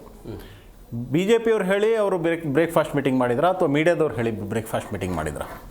ಒಂದೇ ಸಮನೆ DK ಶಿವಕುಮಾರ್ ಅವರ ಬೆಂಬಲಿಗರು ಇಕ್ಬಾಲ್ ಹುಸೇನ್ ಒಂದು ಸ್ಟೇಟ್ಮೆಂಟ್ ಕೊಡ್ತಾರೆ, ಬಾಲಕೃಷ್ಣ ಅವರು ಕೊಡ್ತಾರೆ, ಶಿವಗಂಗಾ ಅವರು ಕೊಡ್ತಾರೆ, ರಂಗನಾಥ್ ಅವರು ಕೊಡ್ತಾರೆ. ಅವ್ರನ್ನೆಲ್ಲ ನಾವೇನು ಮೀಟಿಂಗ್ ಕೂರಿಸಿ ಹಿಂಗೆ ಹೇಳಿ ಅಂತ ಅವ್ರಿಗೇನಾದರೂ BJP ಅವ್ರು ಹೇಳಿದಾರಾ, ಮಾಧ್ಯಮದವ್ರು ಹೇಳಿದಾರಾ? ಸಿದ್ದರಾಮಯ್ಯನವರ ಬೆಂಬಲಿಗರು ಅವರು ಹೋದ ಕಡೆ ಬಂದ ಕಡೆ ಎಲ್ಲ ಬೇರೆ ಬೇರೆ ರೀತಿಯ ಅವ್ರ ಪರವಾದ ಸ್ಟೇಟ್ಮೆಂಟ್ಗಳನ್ನು ಕೊಡ್ತಾರೆ. ಅವರಿಗೇನು BJP ಅವ್ರು ಹೇಳಿದಾರಾ ಅಥವಾ ಮಾಧ್ಯಮದವ್ರು ಹೇಳಿದಾರ ಅಲ್ವಾ? ಇವರ ಒಳಗಿನ ಗೊಂದಲವನ್ನು ಇವರು ಬಗೆಹರಿಸಿಕೊಳ್ಳೋದು ಬಿಟ್ಟು ಇವರು BJP ಅವರು ಸೃಷ್ಟಿಸಿರುವ ಪ್ರಪಗಂಡ, ನಂತರ ಮಾಧ್ಯಮದವರು ಸೃಷ್ಟಿಸಿರುವ ಪ್ರಪಗಂಡ ಅಂತ ಹೇಳೋದು ಇವರ ಒಂದು ಪಕ್ಷದ ಒಂದು ವೈಫಲ್ಯವನ್ನು ತೋರಿಸುತ್ತೆ, ಹಾಗೂ ಆ ಪಕ್ಷದ ವೀಕ್ನೆಸ್ಸನ್ನು ತೋರಿಸುತ್ತೆ. ಹಾಗೂ ಇವರ ಪಕ್ಷದ ಹೈಕಮಾಂಡ್ ಇದೆಯಲ್ಲ, ಅದು ಎಷ್ಟು ವೀಕೆಸ್ಟ್ ಹೈಕಮಾಂಡ್ ಅಂತ ಅನ್ನೋದನ್ನು ಒಂದು ಪ್ರತಿಬಿಂಬ ಈ ರಾಜ್ಯದ ಜನತೆಗೆ ತೋರಿಸುತ್ತೆ. ಫಾರ್ ಎಕ್ಸಾಂಪಲ್, ಇವಾಗ ರಾಷ್ಟ್ರೀಯ ಅಧ್ಯಕ್ಷರು ಖರ್ಗೆ ಅವರಿದ್ದಾರೆ, ಅವ್ರ ಪಕ್ಷದ್ದು. ಅವ್ರ ಹತ್ರ ಕೇಳಿದರೆ ನಾನು ಹೈಕಮಾಂಡ್ ಕೇಳಬೇಕು, ಹೈಕಮಾಂಡ್ ಹೇಳ್ದಂಗೆ ಮಾಡಬೇಕು ಅಂತಾರೆ. ಯಾರು ಹೈಕಮಾಂಡು? ಹಾಗಾದರೆ ರಾಹುಲ್ ಗಾಂಧಿ, ಸೋನಿಯಾ ಗಾಂಧಿ ಅವರ ಇವರನ್ನು ಬೇಕಂತ ಒಂದು ಸುಮ್ಮನೆ ಒಂದು ಎದುರುಗಡೆ ತೋರ್ಸೋಕ್ಕೋಸ್ಕರ ಒಂದು ಪಪ್ಪೆಟ್ ಥರ ಅಧ್ಯಕ್ಷರನ್ನು ಮಾಡಿದ್ದಾರೆ. ಹಾಗೆಲ್ಲಾದರೂ ಮಾಡಿದರೆ ಅವರು ದಲಿತ ಸಮುದಾಯಕ್ಕೆ ಮಾಡುವಂಥ ಅವಮಾನ ಕಾಂಗ್ರೆಸ್ಸು ಅಂತ ಹೇಳಲಿಕ್ಕೆ ಬಯಸ್ತೀನಿ, ನಂಬರ್ 1. ಎರಡನೇದಾಗಿ, ಇವರು ಬರುವಾಗ ದೊಡ್ಡ ದೊಡ್ಡ ಸ್ಲೋಗನ್ಗಳನ್ನು ಕೊಟ್ಟು ಬಂದರು. ಏನಂತ ಹೇಳಿದ್ರು, ನಾವು ಜನಸೇವೆಗಾಗಿ ಬರ್ತಾ ಇದ್ದೀವಿ, ಆನಂತರ ಕಾಂಗ್ರೆಸ್ ಬರಲಿದೆ, ಪ್ರಗತಿ ತರಲಿದೆ ಅಂತ ಹೇಳಿದರು. ಆನಂತರ ಇತ್ತೀಚೆಗೆ 1-2-3 ಜನ ಸ್ಟೇಟ್ಮೆಂಟ್ ಕೊಟ್ಟರು, ಅಧಿಕಾರ ಶಾಶ್ವತವಲ್ಲ.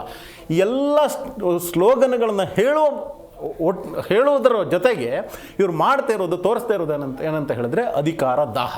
ನಾನು ಸಿ ಎಂ ಆಗಬೇಕು, ಇಲ್ಲ ಅವ್ರು ಸಿ ಎಂ ಆಗಬೇಕು, ಅವ್ರು ಸಿ ಎಂ ಆಗಬೇಕು, ನಾನು ಸಿ ಎಂ ಆಗೋದು ಅನ್ನೋದ್ರಲ್ಲಿ ಇವರು ಜನಸೇವೆ, ಜನರ ಬಗ್ಗೆ ಏನಾದರೂ ಕೆಲಸ ಮಾಡಬೇಕು, ರಾಜ್ಯದ ಅಭಿವೃದ್ಧಿ ಮಾಡಬೇಕು, ಪ್ರಗತಿ ತರಬೇಕು, ಒಂದು ಎಷ್ಟು ಅಂದರೆ ಜನರ ಒಂದು ಅಂದರೆ ಜೀವನವನ್ನು ಏಳಿಗೆ ತರಬೇಕು ಅನ್ನುವಂಥದ್ದು ಇವರಿಗೆ ಕಿಂಚಿತ್ತೂ ಇಲ್ಲ ತಲೆಯಲ್ಲಿ. ಓನ್ಲಿ ಅಧಿಕಾರ ದಾಹ ಇವರು ತಲೆಯಲ್ಲಿರೋದು ಅನ್ನುವಂಥದ್ದು ಗೊತ್ತಾಗುತ್ತೆ. ಹೇಗಂತ ಹೇಳ್ತೀನಿ ನೋಡಿ. ಗ್ಯಾರಂಟಿ ಇವರೇನು ಪ್ರಾಮಿಸ್ ಮಾಡಿದರು, ಸರಿಯಾಗಿ ತಲುಪ್ತಾ ಇಲ್ಲ. ಅಭಿವೃದ್ಧಿಯ ಕೆಲಸ ಒಂದೇ ಒಂದು ನಡೀತಾ ಇಲ್ಲ, ಆಯಿತಾ. ಕ್ಯಾಪಿಟಲ್ ಎಕ್ಸ್ಪೆಂಡಿಚರು 1 ರೂಪಾಯಿನೂ ಇವರು ಮಾಡ್ತಾ ಇಲ್ಲ. ರೈತರ ಸಮಸ್ಯೆ ಬೆಟ್ಟದಷ್ಟು ಆಗಿಬಿಟ್ಟಿದೆ. ಪ್ರವಾಹ ಬಂದು ಎಷ್ಟೋ ಬೆಳೆ ನಾಶ ಆಯಿತು, ಅವರಿಗೆ ಸರಿಯಾದ ಪರಿಹಾರ ಕೊಟ್ಟಿಲ್ಲ. ಒಂದೆಷ್ಟು ಕೊಟ್ಟಂಗೆ ಮಾಡಿದ್ದಾರೆ ಬಿಟ್ಟರೆ ಸರಿಯಾದ ಪರಿಹಾರ ಕೊಟ್ಟಿಲ್ಲ. ಗುಂಡಿಯಿಂದಾಗಿ ಸುಮಾರು 500ಕ್ಕೂ ಹೆಚ್ಚು ಸಾವಾಗಿದೆ ಅಂತ ಹೇಳ್ಕೊಂಡು ನಾನು ಪತ್ರಿಕೆಗಳಲ್ಲಿ ನೋಡಿದೆ. ನಿನ್ನೆ ಒಬ್ಬರು ಸ್ಟೇಟ್ಮೆಂಟ್ ಕೊಟ್ಟರು, ಆನಂತರ ಇವತ್ತು ಪತ್ರಿಕೆಯಲ್ಲಿ ಬಂದಿದೆ 63% ಭ್ರಷ್ಟಾಚಾರ ಕರ್ನಾಟಕದಲ್ಲಿ ನಡೀತಿದೆ ಅಂತ ಹೇಳಿದರು. ಒಂದೇ ಒಂದು ಶಾಶ್ವತ ಯೋಜನೆ ಕರ್ನಾಟಕದಲ್ಲಿ ಇವರು ಯಾವುದು ಮಾಡಿಲ್ಲ. ಬೆಲೆ ಏರಿಕೆ ಸುಮಾರು 48 ವಸ್ತುಗಳ ಮೇಲೆ ಮಲ್ಟಿಪಲ್ ಟೈಮ್ಸ್ ಬೆಲೆ ಏರಿಕೆ ಮಾಡಿದ್ದಾರೆ. ಇದೆಲ್ಲ ನೋಡಿದ್ರೆ ಈ ಒಂದು ಸರ್ಕಾರ ಎಷ್ಟೊಂದು ವಿಫಲವಾಗಿದೆ. ಶೂನ್ಯ ಅಭಿವೃದ್ಧಿಯ ಸರ್ಕಾರ, ಅಸಮರ್ಥ ಸರ್ಕಾರ.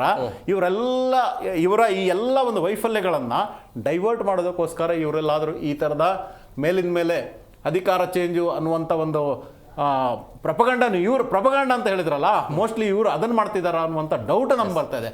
ಇಲ್ಲ, ಬರ್ತಿರುವಂಥ ಸದನ ಇದೆಯಲ್ವಾ, ಅಧಿವೇಶನದಲ್ಲಿ ಈ ಎಲ್ಲ ವಿಷಯಗಳು ಚರ್ಚೆ ಆಗಬಾರ್ದು. ಎಲ್ಲೋ ಒಂದು ಕಡೆ ಆ ವಿಷಯವನ್ನು ಡೈವರ್ಟ್ ಮಾಡಬೇಕು, ಡಿಫ್ಲೆಕ್ಟ್ ಮಾಡಬೇಕು, ಮುಜುಗರಕ್ಕೆ ಒಳಗಾಗಬಾರ್ದು.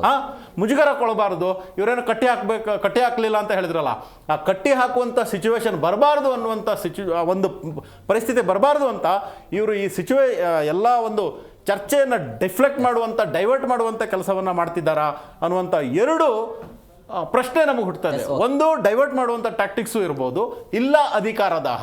ಅದರಿಂದಾಗಿ ಇವರ ಈ ಎಲ್ಲ ವೈಫಲ್ಯಗಳ ಮಧ್ಯೆ ರಾಜ್ಯದ ಜನತೆಯ ಬದುಕು ಬಹಳ ದುಸ್ತರವಾಗಿಬಿಟ್ಟಿದೆ. ಅಭಿವೃದ್ಧಿ ಶೂನ್ಯವಾಗಿದೆ.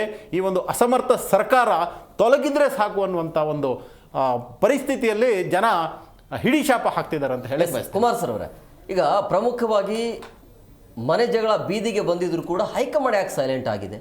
ಹೈಕಮಾಂಡ್ ಹೇಳ್ಬಹುದಾಗಿತ್ತಲ್ಲ, ಯಾಕೆ ಚರ್ಚೆ ಆಗ್ತಾ ಇದೆ, ನಾವೇ ಅದನ್ನು ಅಂತಿಮವಾಗಿ ನಿರ್ಧಾರ ಮಾಡ್ತೀವಿ, ನೀವು ಯಾಕೆ ಬ್ರೇಕ್ಫಾಸ್ಟ್ ಮೀಟಿಂಗ್ ಮಾಡ್ತೀರಿ ಅಥವಾ ನಿಮ್ಮ ಬೆಂಬಲಿಗರಿಗೆ ಯಾಕೆ ಅವಕಾಶ ಕೊಡ್ತೀರಿ ಅಂತ ಹೇಳ್ಬಹುದಾಗಿತ್ತಲ್ಲ? ನೋಡಿ, ಬ್ರೇಕ್ಫಾಸ್ಟ್ ಮೀಟಿಂಗ್ ಮಾಡಿ ಅಂತ ಹೇಳಿ ಹೈಕಮಾಂಡ್ ಸೂಚನೆ ಕೊಟ್ಟ ನಂತರ ನಡ್ಕೊಂಡಿದ್ದಾರೆ ನಮ್ಮ ನಾಯಕರುಗಳು. ನಮ್ಮಲ್ಲಿ ಯಾವುದೇ ಭಿನ್ನಾಭಿಪ್ರಾಯಗಳಿಲ್ಲ. ನಾವಿಬ್ಬರು ಜೋಡೆತ್ತಿನ ಥರ ಸರ್ಕಾರವನ್ನು ನಡೆಸೋದ್ರ ಜೊತೆಗೆ ಪಕ್ಷದ ಅಧ್ಯಕ್ಷರಾಗಿ ಮುನ್ನಡೆಸ್ತೇವೆ. ನಮ್ಮ ಪಕ್ಷವನ್ನು 28ರ ಚುನಾವಣೆಗೂ ಕೂಡ ಸಂಘಟನಾ ಸ್ಥಿತಿಯಲ್ಲಿ ಸಜ್ಜಾಗಿ ನಿಲ್ಲಿಸ್ತೇವೆ ಅಂತ ಹೇಳಿ ಮಾತು ಕೊಟ್ಟು, ಅದರ ಪ್ರಕಾರ ನಮ್ಮ ನಾಯಕರು ಏನು ಹೇಳಿದರು ವರಿಷ್ಠರು ಅದರಂತೆ ನಡ್ಕೊಂಡಿದ್ದಾರೆ. ಅದರಲ್ಲಿ ತಪ್ಪೇನಿದೆ? ಇವ್ರ ಮನೆಗೆ ಹೋಗ್ಬೇಕಾಯ್ತಾ? ಅಲ್ಲ ರೀ, ನೀವೇ ನಾನೇನು ಮಾತಾಡಿಲ್ಲ. ಬಿಜೆಪಿ ಮಾಡ್ತಿರೋದು ಮೀಡಿಯಾ ಅಂತ ಹೇಳಿದ್ರೆ ಶಿಷ್ಯ, ಒಂದು ನಿಮಿಷ ಇರಿಯಪ್ಪ. ನಾನು ಇವತ್ತೊಂದಲ್ಲ ಪ್ರಪಗಂಡ ಹೇಳಿದ್ದು. ನಾನು ಚುನಾವಣೆ ಗೆದ್ದು ಮಾರನೇ ದಿನ ಅಧಿಕಾರಕ್ಕೆ ಬಂದ ದಿನ ನೀವು ಒಯ್ಲೆಬ್ಬಿಸಿ ಬಿಟ್ಟದ್ದು, ಅದನ್ನು ಇಲ್ಲಿ ಗಂಟ ತಂದು ನಿಲ್ಸಿದ್ದು ಯಾರೊಬ್ರು ಬಿಡಿ. ನಿಮ್ಗೆ ನೀವು ಈಗ ಆಯ್ತಪ್ಪ, ಏನ್ ಪುಂಖವಾಗಿ ಅದೇನೋ ಅಧಿಕಾರ, ಅದೇನೋ ಅಭಿವೃದ್ಧಿ ಭಾಳ ಕೊಚ್ಕೊಂಡ್ಬಿಟ್ರು. ಎಷ್ಟಪ್ಪ ಇವತ್ತು ರೂಪಾಯಿ ಬೆಲೆ ಡಾಲರ್ ಮುಂದೆ? ಮಾತಾಡ್ರಿ ಎಲ್ರಿ. ಒಂದು ಸ್ಮಾರ್ಟ್ ಸಿಟಿನೂ ಕಾಣಿಸ್ತಿಲ್ಲ ಕರ್ನಾಟಕದಲ್ಲಿ.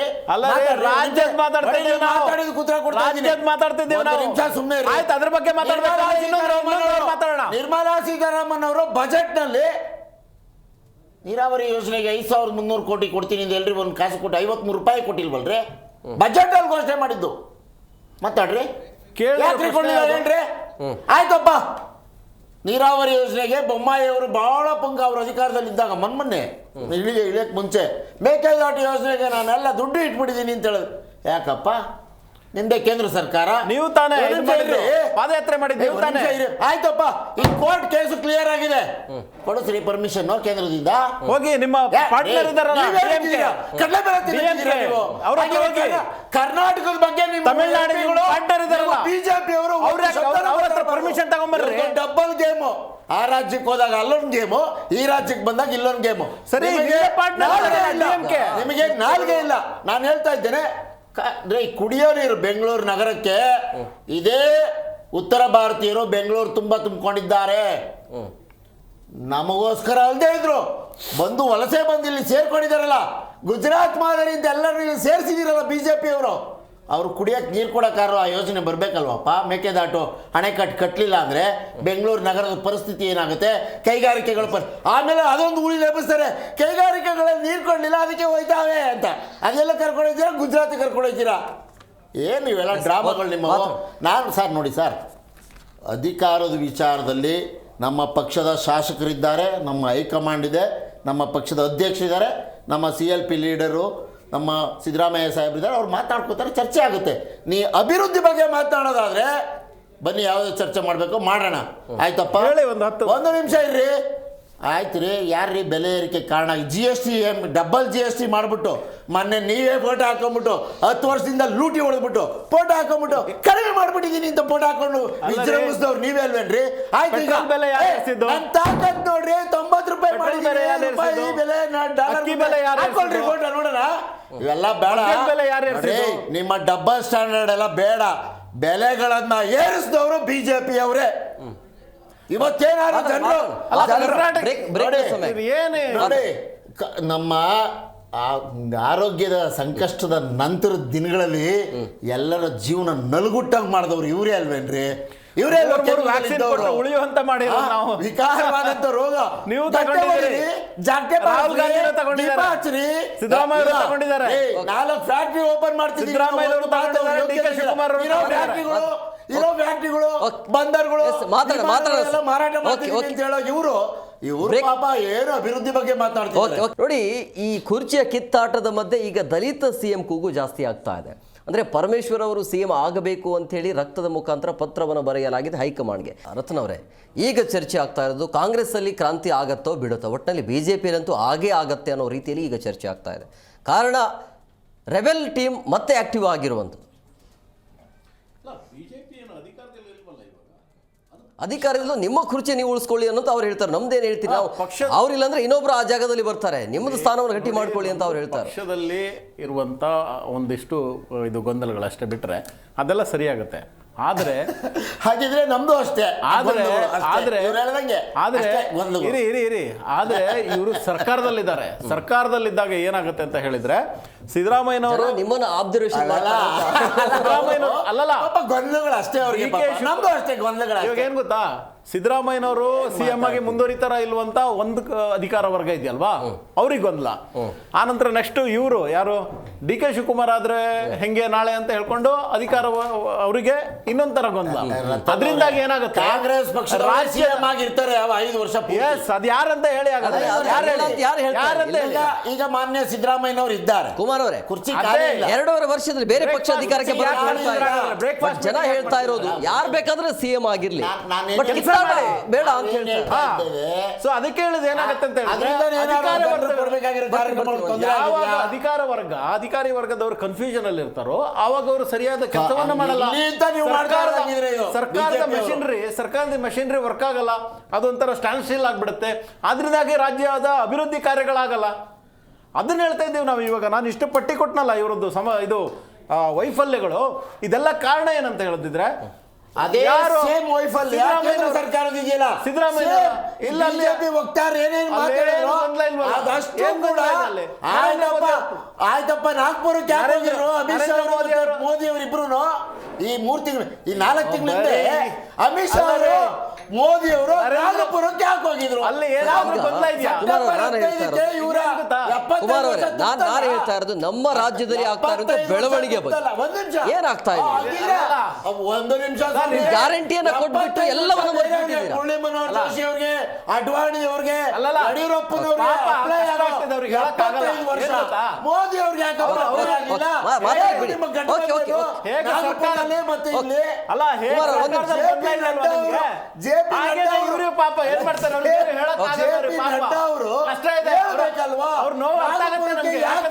ಕೊಟ್ಟಿದ್ದು ಅಂತ ದೇಶ ಜನ ಒಂದ್ ನಿಮಿಷ, 75 ವರ್ಷ ಮುಗೀತಲ್ಲ, ಅಡ್ವಾಣಿ ಅವ್ರದ್ದು ಮುಗೀತಲ್ವಾ, ಮತ್ತೆ ಮುಗೀತಲ್ವಾ, ಯಡಿಯೂರಪ್ಪನವ್ರದ್ದು ಮುಗೀತಲ್ಲ, ನಿಮ್ದು ಯಾಕೆ ಮುಗಿಲಿಲ್ಲ? ಸೊಮ್ಮೆ ನೀವೇ ತಾನೇ ಹೇಳಿದ್ದು 75 ವರ್ಷ ಮುಗಿದ್ಮೇಲೆ ಅವರು ಹಿರಿಯರ ಸ್ಥಾನಕ್ಕೆ ಹೋಗ್ಬೇಕು, ಬೇರೆಯವರು ಬಿಟ್ಕೊಡ್ಬೇಕು ಅಂತ. ಯಾಕೆ ಬಿಟ್ಕೊಡ್ತಾ ಇರಲಿಲ್ಲ? ಕುರ್ಚಿ ಗಂಟ್ಕೊಂಡು ಕೂತಿದ್ರಲ್ಲ ಯಾರು? ಬಿಜೆಪಿಯಲ್ಲಿ ಒಂದು ನಿಮಿಷ ನಾಗಪುರಕ್ಕೆ ಹೋಗಿ ನಾಗಪುರದ ಕಚೇರಿ ರಾಜಮನೆತನದ ಏನ್ ನಡೆಯಲ್ಲ ಇಲ್ಲಿ. ಯಾವುದು ಸೋನಿಯಾ ಮೇಡಮ್, ರಾಹುಲ್ ಗಾಂಧಿ ಸರ್ ಅವರಿಂದ ನಡೆಯೋದಲ್ಲ. ಪಾಪ ಇಲ್ಲಿ ದಲಿತರನ್ನ ರಾಷ್ಟ್ರದ ಅಧ್ಯಕ್ಷರು ಮಾಡಿದ್ದಾರೆ. ಆದ್ರೆ ಅವರಿಗೆ ಒಂದೇ ಒಂದು ಡಿಸಿಷನ್ ತಗೊಳ್ಳುವಂತ ಒಂದೇ ಒಂದು ಅವಕಾಶ ಕೊಡ್ತಾ ಇಲ್ಲ. ಕೇಳಿದ್ರೆ ಹೈಕಮಾಂಡ್ ಕೇಳ್ತೀನಿ ಅಂತಾರೆ. ಯಾರು ನಿಮ್ಮ ಹೈಕಮಾಂಡ್?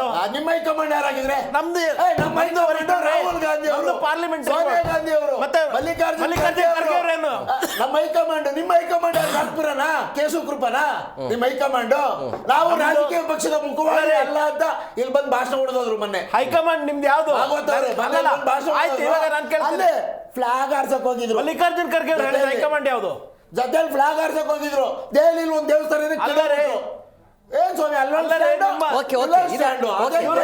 ನಮ್ಮ ರಾಜ್ಯದ ಬೆಳವಣಿಗೆ ಹೈಕಮಾಂಡ್ ಯಾವ್ದು? ಹೈಕಮಾಂಡ್ ಯಾವ್ದು ಹೇಳಿ? ಮಲ್ಲಿಕಾರ್ಜುನ್ ಖರ್ಗೆ ಅವರ ಹೈಕಮಾಂಡ್ ಯಾವ್ದು?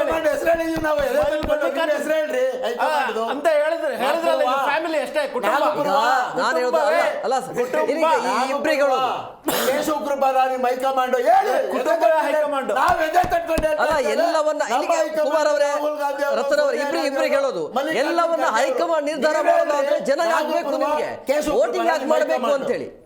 ಹೈಕಮಾಂಡ್ ಎಲ್ಲದಕ್ಕೂ ನಿಮ್ಗೆ ಹೈಕಮಾಂಡ್ ಇದ್ರೆ ಜನ ಯಾಕೆ ವೋಟಿಂಗ್ ಮಾಡಬೇಕು ಅಂತ ಈಗ ಒಂದು ಪ್ರಶ್ನೆ ಇರೋದು. ಒಂದು ನಿಮಿಷ, ಈಗ 140 ಶಾಸಕರ ಬೆಂಬಲ ಇದೆಯಲ್ಲ, ಇದನ್ನ ಹೈಕಮಾಂಡ್ ನಿರ್ಧಾರ ಮಾಡುತ್ತೆ ಅಥವಾ ಶಾಸಕರ ಅಭಿಪ್ರಾಯದ ಮೇಲೆ ಡಿಸೈಡ್ ಮಾಡ್ತೀರಾ? ಒಕ್ಕೂಟ ವ್ಯವಸ್ಥೆಯಲ್ಲಿ ರಾಷ್ಟ್ರೀಯ ಪಕ್ಷಗಳ ವ್ಯವಸ್ಥೆ ಇರೋದು ಯಾವ ರೀತಿಯಲ್ಲಿ ಅಂತ ನಿಮಗೂ ಗೊತ್ತಿದೆ, ಜನಕ್ಕೂ ಗೊತ್ತಿದೆ. ಪ್ರಶ್ನಾತೀತವಾದಂಥ ವಿಷಯ ಅದು, ಆಯಿತಾ? ನಮ್ಮಲ್ಲೂ ಕೂಡ ಒಂದು ವ್ಯವಸ್ಥೆ, ಒಂದು ಚೌಕಟ್ಟಿದೆ. ಆ ಚೌಕಟ್ಟಿನಡಿಯಲ್ಲಿ ಬದುಕಬೇಕು. ಈ ರಾಷ್ಟ್ರವನ್ನ ಶಾಸಕರಿಗೆ ವ್ಯಾಲ್ಯೂ ಇಲ್ವಾ? ಇವ್ರ ತರ ಯಾವುದು ಚೌಕಟ್ಟು ಇಲ್ಲದೆ ರಾಷ್ಟ್ರಾಧ್ಯಕ್ಷರಿಗೆ ವ್ಯಾಲ್ಯೂ ಇಲ್ಲ. ಮತ್ತೆ 25 ವರ್ಷದಿಂದ ಆಯ್ಕೆ ಹೇಗಿರುತ್ತೆ ಸರ್? ಒಂದ್ ನಿಮಿಷ. ಸಿಎಂ ಆಯ್ಕೆ ಹೇಗಿರುತ್ತೆ? ಶಾಸಕಾಂಗ ಸಭೆ ಆದ್ಮೇಲೆ ತಾನೇ ಇರೋದು. ಹೌದಲ್ವಾ? DK ಏನ್ ಹೇಳ್ತಾರೆ? ಮ್ಯಾಟ್ರೇ ಆಗೋದಿಲ್ಲ, ಹೈಕಮಾಂಡ್ ಮ್ಯಾಟ್ರ್ ಅಂತ ಹೇಳ್ತಾರೆ. ಸಿದ್ದರಾಮಯ್ಯ ಅವರೇನ್ ಹೇಳ್ತಾರೆ? ಶಾಸಕರ ಬೆಂಬಲ ಬೇಕು ಅಂತ ಹೇಳ್ತಾರೆ. ದೆಹಲಿಯಲ್ಲಿ ಚರ್ಚೆ ಮಾಡ್ಬಿಟ್ಟು ನಿಮಗೆ ತಿಳಿಸ್ತೇವೆ, ಶಾಸಕಾಂಗ ಪಕ್ಷ ಸಭೆ ಕರಿಬೇಕಾ, ಮುಂದುವರಿಬೇಕಾ?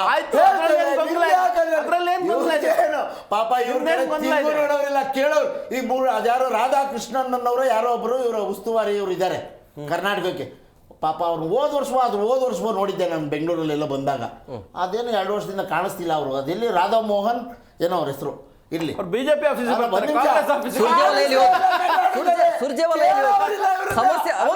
ಕುಮಾರ್ ಅವರೇ, ಸಮಸ್ಯೆ ಸುರ್ಜೇವಾಲ ಬರ್ತಾ ಇದ್ರು. ಈ ಸಮಸ್ಯೆ ಸುರ್ಜೇವಾಲ ಎಲ್ಲಿ ಹೋಗಿದ್ದಾರೆ? ಸುರ್ಜೇವಾಲ ಅವರು ಎಲ್ಲಾ ಶಾಸಕರ ಜೊತೆ ಚರ್ಚೆ ಮಾಡೋದಕ್ಕೆ 4 ದಿನ ಬೆಂಗಳೂರಲ್ಲೇ ಇದ್ರು. ಸೂಟ್ಕೇಸ್ ತಗೊಂಡು ಹಾಗಿದ್ರೆ ಯಡಿಯೂರಪ್ಪ ಅವರು ವಿಜಯೇಂದ್ರ ಅವರು ಸೂಟ್ಕೇಸ್ ತಗೊಂಡು ಕೊಟ್ರ? ಅದಕ್ಕೆ ಹೋಗಿದ್ರ ಡೆಲ್ಲಿಗೆ? ಎಲ್ಲಿಂದ ಅಯ್ಯೋ ಪಾಪ, ನಮ್ಗೆ ಹೇಳ್ತಿದಾರಲ್ಲ, ನಿಮ್ದೇನಂಗಿದ್ರೆ ಇನ್ನೊಂದು ವಿಚಾರ. ನನಗೆ ಕೇಳಿದ ಪ್ರಶ್ನೆ ದಿವಂಗತರಾದಂತ ಪ್ರಾತಸ್ಮರಣೀಯರು ಅನಂತ್ ಕುಮಾರ್ ಅವರು, ಯಡಿಯೂರಪ್ಪನವರು ಸಭೆಯಲ್ಲಿ ವೇದಿಕೆ ಮೇಲೆ ಕುತ್ಕೊಂಡು ವರಿಷ್ಠರಿಗೆ ಹೆಂಗ್ ಕೊಡ್ಬೇಕು ಅಂತ ಮಾತಾಡಿದ್ದು ತಿರ್ಗಿ ಹಾಕಣ್ವಾ? ವಿಡಿಯೋ ಹಾಕಣ್ವಾ? ಹಾಕಣೇನ್ರಿ? ಕರ್ನಾಟಕದಿಂದ ಹೆಂಗ್ ತಗೊಂಡೋಗ್ ಕೊಡ್ಬೇಕು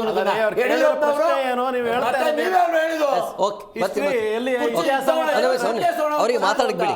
ಓಕೆ ಕುಮಾರ್ ಅವರು ಸೈಲೆಂಟ್ ಆಗಿ ಕೇಳಿದ್ರೆ 2,000 ಕೋಟಿ ಕೊಟ್ಟ ಮುಖ್ಯಮಂತ್ರಿ.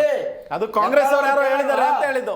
ಅಲ್ಲ ರೀ, ಕಾಂಗ್ರೆಸ್ ಕೊಟ್ಟಿರೋ ತಗೊಂಡೋಗಿ ಅದಕ್ಕೆ ಅವ್ರನ್ನ ಮುಂದುವರಿಸಿದ್ದು. ಯಾವ್ದೋ ಒಬ್ರು ಮೀಡಿಯೇಟರ್ ಬಂದು ಕಾಂಗ್ರೆಸ್ನವರು ಹನ್ನೊಂದು ಮುಖ್ಯಮಂತ್ರಿ ಕೊಟ್ಟಿದ್ರು. 2,000 ಕೋಟಿ ಕೊಟ್ಟಿದ್ರೆ ಯಡಿಯೂರಪ್ಪ ಕೊಟ್ಟಿದ್ರು, ಅದಕ್ಕೆ ಅವ್ರು ಮುಖ್ಯಮಂತ್ರಿ ಮಾಡಿದ್ರು ಅಂತ ಹೇಳಿದ್ರು ಅವರು. ಮೀಡಿಯೇಟರ್ ಬಂದಿದ್ರು, ಮೀಡಿಯೇಟರ್ ಬಂದ್ರು, ಕಾಂಗ್ರೆಸ್ ಪಕ್ಷದವರು ಅಂತ ಹೇಳಿದ್ರು. ಸೂಟ್ ಕೇಸ್ ತಗೊಂಡೋಗಕ್ ಬಂದಿದ್ದು ಯಾರ್ಯಾರು ಅಂತ ಮತ್ತೆ ಈ ಕಾಂಗ್ರೆಸ್ ಯಡಿಯೂರಪ್ಪನವರು, ಅನಂತ್ ಕುಮಾರ್ ಅವರು ಸಾಹೇಬ್ರು ಇಬ್ರು ದಿವಂಗತರು ವೇದಿಕೆ ಮೇಲೆ ಕುತ್ಕೊಂಡು ಚರ್ಚೆ ಮಾಡಿದ್ದನ್ನ ವಿಡಿಯೋ ಹಾಕೋಣ. ಮತ್ತೆ ವರಿಷ್ಠರಿಗೆ ಎಷ್ಟು ತಗೊಂಡು ಕೊಡ್ಬೇಕು ಬಗ್ಗೆ ಚರ್ಚೆ ಆಗಿದ್ದು. ಯಾಕ್ರಿ ನಿಮ್ಮಲ್ಲೇ ಕಲ್ಲಿಕೊಂಡು ಇನ್ನೊಬ್ಬರ ಮನೆ ಕಲ್ಲು ಹೊಡಿಯಕ್ ಹೋಯ್ತಿರಲ್ರಿ? ಅಲ್ಲ, ಏನ್ ಗೊತ್ತಾ, ಅವ್ರು ವಕ್ತಾರ್ರೆ ಪಾಪ ಕಷ್ಟ ಆಗ್ತದೆ. ಏನ್ ಕಷ್ಟ ಆಗ್ತಿದೆ ಯಾಕಂದ್ರೆ ನಿಮಗ್ ಕಷ್ಟ ಆಗ್ತಿರೋದು ಯಾವತ್ತು ಮೋದಿ ಹೇಳಿದ್ದಾರೆ ಹೇಳ್ರಿ? 75 ವರ್ಷ ಆಯ್ತು ಸೆಪ್ಟೆಂಬರ್ 15ಕ್ಕೆ ಯಾವತ್ತು ಹೇಳಿದ್ದಾರೆ ಹೇಳ್ರಿ? ಎಷ್ಟು disturb ಆಗಿದೆ ನೋಡಿ. ಅದನ್ನೇ ಹೇಳ್ರಿ. Disturb ಆಗಿರೋರು BJP ಅವರು.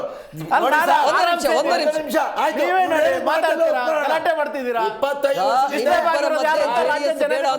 ಜೆಡಿಎಸ್ ವಕ್ತಾರರಿಗೆ ಅವಕಾಶ ಇಲ್ಲ, ಒಂದು ಇಬ್ಬರು ನಿಮಿಷ, ಅಲ್ಲಲ್ಲ, ಚರ್ಚೆ ಅಲ್ಲಲ್ಲ, ಮಾಡೋಣ ಅಂತ ನೋಡಿ, ದಯವಿಟ್ಟು ಸರಿ, ಮಧ್ಯದಲ್ಲಿ ಒಪ್ಕೊತೀನಿ. ಮಾತಾಡ್ತೀನಿ. ಇವ್ರು ಅವಾಗ 25 ಒಬ್ಬೊಬ್ಬರೇ ವರ್ಷದಿಂದ ರಥಯಾತ್ರೆ ಮಾಡಿದ್ದು ಯಾರು ಫೋಟೋ ಇಟ್ಕೊಂಡು? ಅಲ್ಲ, ವೀರಾವೇಶದ ಪರಶುರಾಮನ ಫೋಟೋ ಇಟ್ಕೊಂಡು ಅದನ್ನ ಪಕ್ಕಕ್ಕೆ ಬಿಸಾಕಿದ್ರು. ಆಮೇಲೆ ವಿರಾಟ್ ಬಿಡಿ, ಆಯ್ತು ಆಯ್ತು, ರಾಮನ್ ಫೋಟೋ ಇಟ್ಕೊಂಡು ಆಯ್ತು, ಅವ್ರು ಆದ ನಂತರ ಅದನ್ನ ಪಕ್ಕಕ್ಕೆ ಮಾತಾಡ್ತೀರಿ. ಬಿಸಾಕಿದ್ರಿ. ಈಗ ಆಂಜನೇಯಿಂದ ಕೃಷ್ಣಂದ ಇಟ್ಕೊಂಡು ಓಡಾಡಕ್ಕೆ ಒದ್ದಾಡ್ತಾ ಇದ್ದೀರಿ. ಏನ್ರಿ ನೀವು ಅಲ್ಲ, ಅಧಿಕಾರಕ್ಕೆ ಬಂದು ನಾವೇನ್ 11 ಚರ್ಚೆ ವರ್ಷದಲ್ಲಿ ಮಾಡ್ತಾ ಭಾರತ ದೇಶಕ್ಕೆ ಇಂಥ ಕಾರ್ಯಕ್ರಮ ಕೊಟ್ಟಿದೀವಿ ಅಂತ ಎದೆ ತಟ್ಕೊಂಡು ಹೇಳಕ್ ಒಂದ್ ಕಾರ್ಯಕ್ರಮದ ಹೆಸರು ಇಲ್ವಲ್ರಿ? 100 ಇದೆ ನಿಮ್ಗೆ ರಾಜ್ಯದಲ್ಲಿ. ಹೇಳಿ ಹೆಸರು. ವಿಮಾನ ಮಾರಿದ್ವಿ, ಬನ್ನಿ. ಬಂದ್ರು ಮಾರಿದ್ವಿ, ವಿಮಾನ ಮಾರಿದ್ವಿ, ಆಮೇಲೆ ಅಂಚೆ ಕಚೇರಿ ಮಾರಿದ್ವಿ, IIT ಮಾರಿದ್ವಿ. ನೀವು 70 ವರ್ಷದಲ್ಲಿ ಕಟ್ಟಿರೋ ಡಬಲ್ IIT ಆಮೇಲೆ ನೀವು 70 ವರ್ಷದಲ್ಲಿ ಕಟ್ಟಿರೋ IIM ಗಿಂತ ಡಬಲ್ ಮಾಡಿದ್ದೇವೆ. ಅಗ್ರಿಮೆಂಟ್ ಜನಧನ್ ಹೇಳಿ. 60 ಕೋಟಿ ಜನರನ್ನ ಜನಧನ್ ಫೈನಾನ್ಸ್ ಎಕನಾಮಿಕ್ ಸಿಸ್ಟಮ್ $90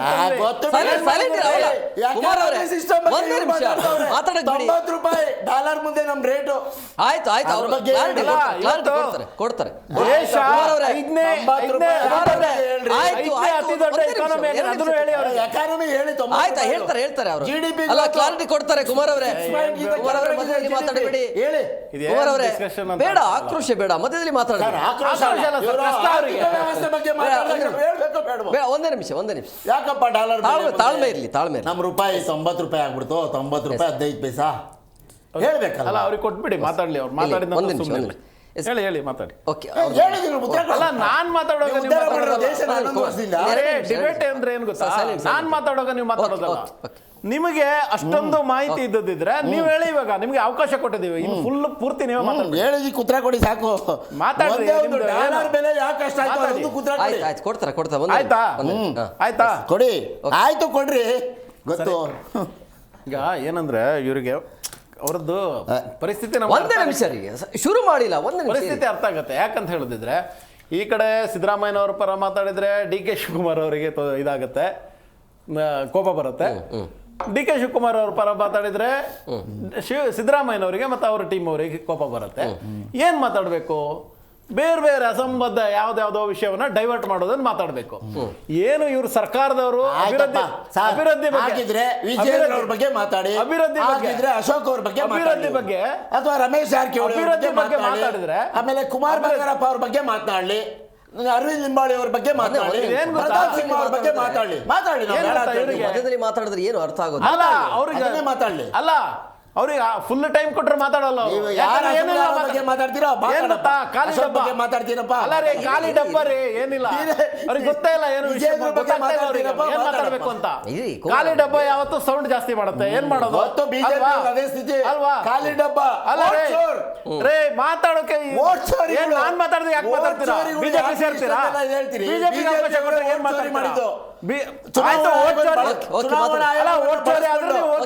ಮಾತಾಡ. ಈಗ ನವೆಂಬರ್ ಕ್ರಾಂತಿ ಅಂತ ಹೇಳಲಾಗ್ತಾ ಇದ್ದು, ಬಟ್ ಡಿಸೆಂಬರ್ ಎಂಡಲ್ಲಿ ಆಗತ್ತೆ ಅಂತ ಹೇಳಲಾಗ್ತಾ ಇದೆ. ಕಾರಣ ಅಧಿವೇಶನದಿಂದ ಪಾರಾಗೋದಕ್ಕೆ ಇದೆಲ್ಲವೂ ಕೂಡ ಪ್ಲಾನ್ ನಡೀತಾ ಇದೆ. ಹಂಗಾಗಿ ಡಿಸೆಂಬರ್ ಕೊನೆಯ ಹಂತದಲ್ಲಿ ಏನೋ ಒಂದು ನಿರ್ಧಾರಕ್ಕೆ ಬರುತ್ತೆ ಅಂತ ಹೇಳಲಾಗ್ತಾ ಇದೆ. ಹಂಗಾಗಿ ಅಧಿವೇಶನದಲ್ಲಿ ಬೆಳಗಾವಿ ಅಧಿವೇಶನ ಆಗುತ್ತೆ, ಇಲ್ಲಿ ಯಾವ ವಿಚಾರದ ಬಗ್ಗೆ ಚರ್ಚೆ ಆಗಬೇಕು? ರತನ್ ಅವರೇ, ಈಗ ವಿಪಕ್ಷದಲ್ಲಿರುವಂಥ ನೀವು ಈ ಸರ್ಕಾರವನ್ನು ಕಿವಿ ಹಿಂಡುವಂಥ ಕೆಲಸ ಅಂತೂ ನೀವು ಮಾಡ್ತಾ ಇಲ್ಲ. ಯಾವುದೇ ಒಂದು ಹೋರಾಟವನ್ನು ತಾರ್ಕಿಕ ಅಂತ್ಯಕ್ಕಂತೂ ತೆಗೆದುಕೊಂಡು ಹೋಗಿಲ್ಲ.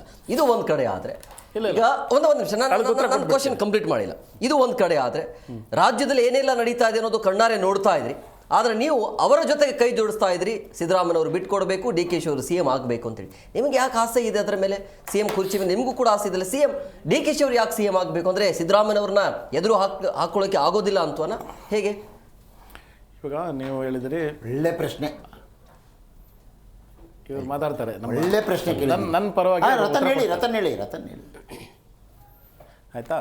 ನೀವು ಹೋರಾಟವನ್ನು ತಾರ್ಕಿಕ ಅಂತ್ಯಕ್ಕೆ ತಗೊಂಡು ಹೋಗ್ತಿಲ್ಲ ಅಂತ ಹೇಳಿದ್ರಿ. ಮುಡಾ ಹೋರಾಟ ಮಾಡಿದ್ವಿ ಇಲ್ಲಿಂದ ಮೈಸೂರು ತನಕ. ಮುಡಾ ಹೋರಾಟದ ತಾರ್ಕಿಕ ಅಂತ ಏನು ಬಂತು? ಏನಾಯ್ತು? ಅಷ್ಟು ಸೈಟ್ಗಳನ್ನು ಸಿದ್ದರಾಮಯ್ಯನವರು ವಾಪಸ್ ಕೊಟ್ಟರು ಅಲ್ವಾ? ಆನಂತರ ಇಡೀ ಎಲ್ಲ ಆಗಿರುವಂಥ ಅದು ಭ್ರಷ್ಟಾಚಾರದ ಎಲ್ಲ ಇದು ಸೈಟ್ಗಳನ್ನು ಇಡಿ ಅಟ್ಯಾಚ್ ಮಾಡ್ತು. ವಾಲ್ಮೀಕಿ ಹೋರಾಟ ಮಾಡಿದ್ವಿ. ವಾಲ್ಮೀಕಿ ಹೋರಾಟದಲ್ಲಿ ಏನಾಯ್ತು, ಸಿದ್ದರಾಮಯ್ಯನವರೇ ಸದನದಲ್ಲಿ ಒಪ್ಕೊಂಡ್ರು 187 ಕೋಟಿ ಅಲ್ಲ 97 ಕೋಟಿ ಆಗಿರೋದು ಹಗರಣ ಅಂತ ಒಪ್ಕೊಂಡ್ರು. ಆಯ್ತಾ, ಆ ಹಣನೆಲ್ಲ ವಾಪಸ್ ಬಂತ. ಆಯ್ತಾ, ಅಷ್ಟೇ ಅಲ್ಲ, ಯಾರು ನಾಗೇಂದ್ರ ಅವರನ್ನ ತಲೆದಂಡ ಆಯಿತು. ಬಾಣಂತಿಯರ ಸಾವುಗಳಾಗ್ತಿತ್ತು ರಾಜ್ಯದಲ್ಲಿ ಅಷ್ಟೊಂದು. ಆಯಿತಾ, ನಾವು ಅದರ ಕುರಿತು ಹೋರಾಟ ಮಾಡಿದ್ವಿ. ಆವಾಗ ಸಿದ್ದರಾಮಯ್ಯನವರು ಒಂದು ಕಮಿಟಿಯನ್ನು ಕರೆದು ಒಂದು ಟಾಸ್ಕ್ ಫೋರ್ಸನ್ನು ರೆಡಿ ಮಾಡ್ತಾರೆ. ಟಾಸ್ಕ್ ಫೋರ್ಸ್ ರೆಡಿ ಮಾಡಿ ಹೇಳ್ತಾರೆ, ಕರ್ನಾಟಕದಲ್ಲಿ ಬಾಣಂತಿಯರ ಸಾವು 0ಗೆ ಬರಬೇಕು ಅಂತ ಹೇಳ್ಕೊಂಡು ಒಂದು ಟಾಸ್ಕನ್ನು ಕೊಡ್ತಾರೆ. ಇತ್ತೀಚೆಗೆ ಸ್ವಲ್ಪ ಕಮ್ಮಿ ಆಗಿದೆ. ಆಯ್ತಾ, ಪರ್ಮಿಷನ್ ಕೊಟ್ಟವ್ರು ಕೊಡ್ತಿದ್ರಲ್ಲ, ಅದು ಸಿಗಾಕೊಂಡ್ರಲ್ಲ, ಅದನ್ನ ಹೇಳ್ರಿ. ಕೇಂದ್ರ ಸರ್ಕಾರದವರು ಔಷಧಿ ಕಂಪನಿಗಳಿಗೆ ಸಿಕ್ಕಾಕೊಂಡ್ರಲ್ಲ, ನೀವು ಅದ್ರ ಬಗ್ಗೆ ನೀವು ಹೇಳಿ ಅಂತ. ಅದನ್ನ ಹೇಳಿ. ಅದನ್ನು ಹೇಳ್ಬೇಕಾ? ಹೇಳಿ, ಸಿಕ್ಕಾಕೊಂಡ್ರಿ ನೀವು ಅಂತ. ರಿಂಗರ್ ಲ್ಯಾಕ್ಟೇಟ್ ಅಂತ ಅದಕ್ಕೆ ಪರ್ಮಿಷನ್ ಕೊಟ್ಟಿರೋದು ಕೇಂದ್ರ ಸರ್ಕಾರ. ಆಯ್ತು, ಈಗ ನಾನು ಹೇಳ್ತಾರೆ ಕರ್ನಾಟಕ ಸರ್ಕಾರ.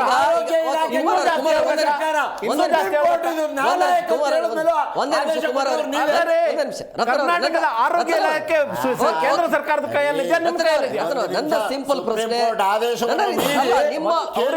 ಕೇಂದ್ರದ ಆರೋಗ್ಯ ಇಲಾಖೆ ಪರ್ಮಿಷನ್ ಕೊಟ್ಟಿದ್ದಕ್ಕೆ ಅದೆಲ್ಲ ಕಡೆ ಡಿಸ್ಟ್ರಿಬ್ಯೂಟ್ ಆಗಿದ್ದು. ಯಾರಿಗೆ ಹೇಳ್ತಿದ್ದೀರಿ ಕತೆನ? ಅಲ್ಲರೇ, ನಿಮಗೆ ಗೊತ್ತಿದೆ ತಾನೇ, ಬೈ ಏನಕ್ಕೆ ಮಾಡಿದ್ರೆ? ಯಾರಿಗಾದ್ರೂ ಕಮಿಷನ್ ಹೋಗಿದ್ಯಾ? ಒಂದು ನಿಮಿಷ ರತನ್ ಅವರೇ, ನಂದು ನೇರ ಪ್ರಶ್ನೆ. ಯಾಕೆ ಸಿದ್ದರಾಮಯ್ಯ ಇಳಿಬೇಕು? ಯಾಕೆ ಡಿ.ಕೆ. ಶಿವ ಸಿಎಂ ಆಗಬೇಕು? ಯಾಕೆ ಸಿದ್ದರಾಮಯ್ಯ ಇಳಿಬೇಕು? ನೋಡಿ, ಅದು ಯಾರು ಹೇಳಿದ್ದಾರೆ, ಅದು ಅವರ ವೈಯಕ್ತಿಕ ಸ್ಟೇಟ್ಮೆಂಟು, ಪಾರ್ಟಿದಲ್ಲ, ಪಾರ್ಟಿ ನಿಲುವಲ್ಲ. ಆಯ್ತಾ, ಇವಾಗ ಇದು ಡೆಂಗು ರಾಜ್ಯಾದ್ಯಂತ ಡೆಂಗುದು ಇದಾಗ್ತಾ ಇತ್ತು. ನಾವು ಹೋರಾಟ ಮೊದಲು ತಗೊಂಡಿದ್ದು. ಆಯ್ತಾ, ಅದಕ್ಕೆ ಇವರು ಹೋರಾಟ ನಮ್ದು ಆದ ನಂತರನೇ ಇವರೆಲ್ಲ ಎಚ್ಚೆತ್ಕೊಂಡು ಅದನ್ನು ನಿಲ್ಲಿಸುವಂಥ ಕೆಲಸ ಮಾಡಿದರು. ಆನಂತರ ಈ KRDBL ಸೈಟ್ಗಳನ್ನು ಎಲ್ಲರೂ ಬೇಕಾಬಿಟ್ಟು ತಗೊತಾ ಇದ್ರು. ಅದರ ಬಗ್ಗೆ ಹೋರಾಟ ಮಾಡಿದ್ವಿ. ಎಲ್ಲ ಸೈಟ್ಗಳನ್ನು ವಾಪಸ್ ಕೊಟ್ಟರು ಅಲ್ವಾ. ಹೀಗೆ ನಾವು ಯಾವ ವಿಷಯವನ್ನು ಬಿಟ್ಟಿಲ್ಲ. ಇವಾಗ ರೈತರಿಗೆ ಯಾವುದು ರೈತರಿಗೆ ಇದು ಮೆಕ್ಕೆಜೋಳ ಖರೀದಿ ಕೇಂದ್ರ ಸ್ಥಾಪಿಸಿಲ್ಲ ಅಂತ ಹೇಳ್ಕೊಂಡು ರಾಜ್ಯಾದ್ಯಂತ ಹೋರಾಟ ಮಾಡ್ತಿದ್ದೀವಿ. ಮೊನ್ನೆ ಏನೋ ಖರೀದಿ ಕೇಂದ್ರದ್ದು ಒಂದು ಸ್ಥಾಪನೆ ಎಲ್ಲ ಮಾಡ್ತಾ ಇದ್ದಾರೆ. ಸೊ ನಾವು ಇವರು ಕೊಡ್ತಾ ಇರೋ ವಿಷಯಗಳು ಹೆಂಗಿದೆ ಅಂದ್ರೆ ನಮ್ಗೆ ಯಾವ್ದು ತಗೋಬೇಕು ಯಾವ್ದು ಬಿಡಬೇಕು ಅಂತ ಗೊತ್ತಾಗ್ತಿಲ್ಲ, ಅಷ್ಟೊಂದು ಕೊಡ್ತಿದ್ದಾರೆ. ನಾವು ಕಳೆದ 2.5 ವರ್ಷಗಳಿಂದ ಹೊಡಿಸ್ಬೇಕಾಗಿರೋರು ಯಾರು? ಅದು ಆದೇಶ ಹೊರಡಿಸಿದಾರಲ್ಲ. ಏನ್ರಿ ಅಲ್ರಿ, ಮೆಕ್ಕೆಜೋಳಕ್ಕೆ ಕಬ್ಬಿಗೆ ನಿಗದಿ ಮಾಡಿದ್ಮೇಲೆ ಖರೀದಿ ಕೇಂದ್ರಗಳ ಸ್ಥಾಪನೆ ಆದ್ಮೇಲೆ ಕಾರ್ಖಾನೆಗಳಿಗೆ ವಿಪರೀತವಾಗಿ ಲಾಭ ಇದ್ರೂ ಕೂಡ ರೈತರಿಗೆ ಸಿಗಬೇಕಾಗಿರುವಂತಹ ಬೆಂಬಲ ಬೆಲೆ ಸಿಗ್ತಾ ಇಲ್ಲ ಅಂದ್ರೆ ಏನು ಹೇಳಿ? ಕಾರ್ಖಾನೆಗಳ ಮೇಲೆ ಕಾರ್ಖಾನೆ ಕಟ್ತಾರೆ, ಆದ್ರೆ ಕಾರ್ಖಾನೆಗೆ ಲಾಸ್ ಆಗುತ್ತೆ. ಮುಖ್ಯಮಂತ್ರಿಗಳು ಸಭೆ ಕರೆದು ಅದನ್ನ ಒಂದೇ ಕ್ಷಣದಲ್ಲಿ ತೀರ್ಮಾನ ತೆಗೆದುಕೊಂಡು ಅದನ್ನ ಇವತ್ತು ನಾವು ಹೋರಾಟ ಮಾಡಿದ ನಂತರ ರಾತ್ರಿ ಮಲ್ಕೊಂಡು ಹಣ ಹೋಗ್ತಿದೆ.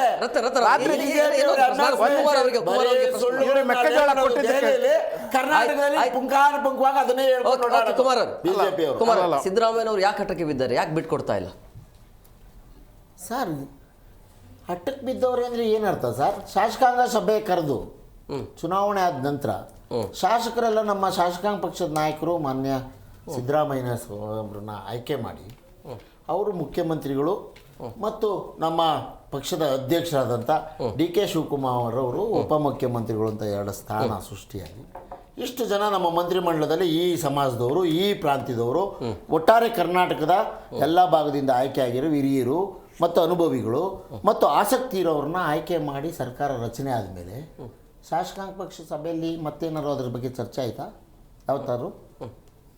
ಅಲ್ಲ, ನೀವು ಕಾಂಗ್ರೆಸ್ ವಕ್ತಾರಾಗಿರೋದ್ರಿಂದ ಅಲ್ವಾ? ಒಂದ್ ನಿಮಿಷ, ನೀವು ಕಾಂಗ್ರೆಸ್ ಆಗಿರೋದ್ರಿಂದಾಗಿ ನಿಮ್ಮ ಬೆಂಬಲ ಯಾರಿಗೆ? ಡಿ.ಕೆ. ಶಿವನ ಸಿದ್ದರಾಮಯ್ಯ ಪಕ್ಷದ ವರಿಷ್ಠರು ಏನ್ ನಿಲುವು ತೆಗೆದುಕೋದಾರೋ ಅದಕ್ಕೆ ನಮ್ಮ ಅದಕ್ಕೆ ಯಾವಾಗ ಕಷ್ಟ ಇದೆ ಅಂತ ಶಾಸಕಾಂಗ ಪಕ್ಷ ಸಭೆ ಕರಿಬೇಕಲ್ವೇನ್ರಿ? ಕರಿಬೇಕಾಗಿರೋರು ಯಾರಪ್ಪ? ಯಾಕೆ ನಿಮ್ಗೆ ಹರ್ಟ್ ಆಗ್ತಿದೆ? ನಾನು ಮೊದಲೇ ಮಾತಾಡಿದ್ರೆ ಬಿಡಿಯಪ್ಪ. ನಾನು ಮಾತಾಡಕ್ಕೆ ಬಿಟ್ಟಿಲ್ಲ ಇವರು. ಸರ್ ಒಂದು ನಿಮಿಷ ನೀವು ಮಾತಾಡಿ, ನಿಮ್ ಕೇಳಲ್ಲ. ಯಾಕೆ ಡಿ ಕೆ ಶಿವಕುಮಾರ್ ಬೇಕು ನಿಮ್ಗೆ? ಇವ್ರು ಹೇಳಿದ್ರು ಸಿದ್ದರಾಮಯ್ಯನವ್ರು ಯಾಕೆ ಹೇಳಬೇಕು ಅಂತಂದ್ರೆ MS ನಿಗದಿ ಮಾಡಿಲ್ಲ ಅಂತ ಹೇಳಿದ್ರಲ್ಲ. ನೋಡಿ ಇದು ಸರ್, ಸ್ವಲ್ಪ ಇದು ಮಾಡಿ, ಜೂಮ್ ಮಾಡಿ ಸರ್, ಜೂಮ್ ಮಾಡಿ. ಅವರ ಕೇಳಿದ ಪ್ರಶ್ನೆಗೆ ನಾನು ಉತ್ತರ ಕೊಡ್ತೀನಿ. ಕೇಂದ್ರದ MSP ನಿಗದಿ ಮಾಡಿರುವಂತದ್ದು ಆಯ್ತು ಡಾಕ್ಯುಮೆಂಟ್. ನೀವು ಘೋಷಣೆ ಸುಮ್ಮನೆ ಸುಳ್ಳು ಹೇಳಬಾರ್ದು. ಘೋಷಣೆ ಮಾಡ್ಬಿಟ್ಟು ಡಾಕ್ಯುಮೆಂಟ್ ಇದೆ ರೀ, ಇಲ್ಲಿ ಪರ್ಚೇಸ್ ಡಾಕ್ಯುಮೆಂಟ್ ಇದೆ ರೀ. ನೋಡಿ, procurement of maize at MSP in Karnataka to prevent distress sale by the maize farmers. ಒಂದ್ಸಲ ನಿಗದಿ ಮಾಡಿದ ನಂತರ ರಾಜ್ಯ ಸರ್ಕಾರ ಮಾಡಬೇಕಾಗಿರುವಂತ ಕೆಲಸ. ಸುಮ್ಮನೆ ಸುಳ್ಳುಗಳನ್ನ ಹೇಳಬಾರ್ದು. ನೋಡಿ, ಡಾಕ್ಯುಮೆಂಟ್ ಇದೆ, ಡಾಕ್ಯುಮೆಂಟ್ ಜೂಮ್ ಮಾಡಿ ಸರ್. ಆಯ್ತು, ನಿಮ್ಮ ಆರೋಗ್ಯ ಕೃಷಿ ಕುಮಾರ್ ಒಂದ್ ನಿಮಿಷ. ಇವರು ಕೃಷಿ ಸಚಿವರು ಪ್ರೆಸ್ ಮೀಟ್ ಮಾಡಕ್ಕೆ ಹೇಳಿ ಅಲ್ಲಿ ಕೂತ್ಕೊಂಡು ನೋಡೋಣ. ಯಾಕೆ ಯಾಕೆ ಆಗಲ್ಲ ನಿಮ್ಗೆ ಕೈಲಾಗಲ್ವಾ? ಕೈಲಾಗಲ್ಲ, ರಾಜೀನಾಮೆ ಬಿಸಾಕಿ ಹೋಗ್ರಿ. ಕೃಷಿ ಕೈಲಾಗಲ್ವಾ? ನೋಡಿ ಇಲ್ಲಿ MSP ನಿಗದಿ ಮಾಡಿದೆ, ಕಬ್ಬಿಗೂ ನಿಗದಿ ಮಾಡಿದೆ. ಸುಮ್ನೆ ಏನೋ ಸುಳ್ಳು ಹೇಳೋದಲ್ಲ. ಪ್ರಶ್ನೆ ಕೇಳಿ, ನೀವು ಕೈಲಾಗಲ್ಲ ಅಂತ ಹೇಳಿ ಇವಾಗಲೇ ರಾಜೀನಾಮೆ ಬಿಸಾಕಿ ಚುನಾವಣೆ ಹೋಗೋಣ ಬನ್ನಿ ಅಂತ. ಆಯ್ತು ಬಿಡಪ್ಪ, ಸಿದ್ದರಾಮಯ್ಯನವ್ರು ಯಾಕೆ ಬೇಡ ಅಂತ ಕೇಳಿದ್ರು. ಇವ್ರಿಗೆ ಕನಸು ಮನಸ್ಸಿನಲ್ಲೂ ಇವ್ರಿಗೆ ಭಯ, ಹೆದರಿಕೆ, ಬೆಚ್ಚ ಬೀಳೋದು ಯಾರ ಹೆಸರಲ್ಲಿ ಅಂದರೆ ಸಮಾಜವಾದಿ ಹಿನ್ನೆಲೆಯಿಂದ ಬಂದಂಥ ಸರ್ವರಿಗೂ ಸಮಪಾಳು ಹೇಳುವಂಥ ಒಂದು ಗಟ್ಟಿಯ ಧ್ವನಿ ಅಧಿಕಾರದಲ್ಲಿದ್ದರೆ ಇವರು ವಿಲಿ ವಿಲಿ ವಿಲಿ ವಿಲಿ ಅಂತ ಒದ್ದಾಡಬೇಕಾಗತ್ತೆ ಅಂತೇಳಿ ಈ ಪ್ರೊಪಗಂಡವನ್ನ ಹೇಳಿಬಿಟ್ಟು ಸಮಾಜವಾದಿ ಹಿನ್ನೆಲೆ ಸರ್ವರು ಕಟ್ಟಿರುವಂತದ್ದು ದಬ್ಬಾಳಿಕೆಗಳನ್ನು ಎದುರಿಸಿ ಒಬ್ಬರೇ ಒಬ್ರು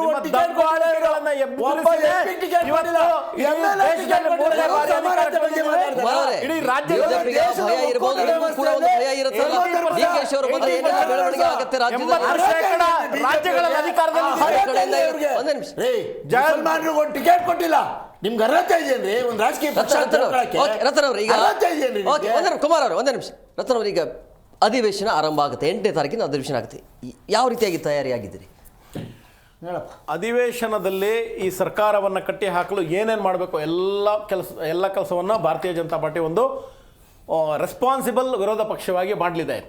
ಇವರ ಎಲ್ಲ ಅಸಮರ್ಥ ಸರ್ಕಾರದ ಎಲ್ಲ ಅಸಮರ್ಥತೆಯನ್ನು ಬಿಚ್ಚಿಟ್ಟು ಇವರಿಗೆ ಎಲ್ಲ ಪ್ರಶ್ನೆಗಳನ್ನು ಆ ಥರ ರೆಡಿ ಮಾಡಿದ್ದೀವಿ. ಆನಂತರ ಅಭಿವೃದ್ಧಿ ಶೂನ್ಯತೆ, ರಾಜ್ಯದಲ್ಲಿ ಏನಿದು ಗುಂಡಿಯಿಂದ 500ಕ್ಕೂ ಹೆಚ್ಚು ಜನ ಸತ್ತಿದಾರಲ್ಲ, ಅದರ ಡೀಟೇಲ್ಸ್ ಅನ್ನ ಕೇಳಿದ್ದೀವಿ. ಹಾಗೂ ಇವ್ರು ಏನು ಹೇಳ್ತಿದಲ್ಲ 1000 ಕೋಟಿ 1500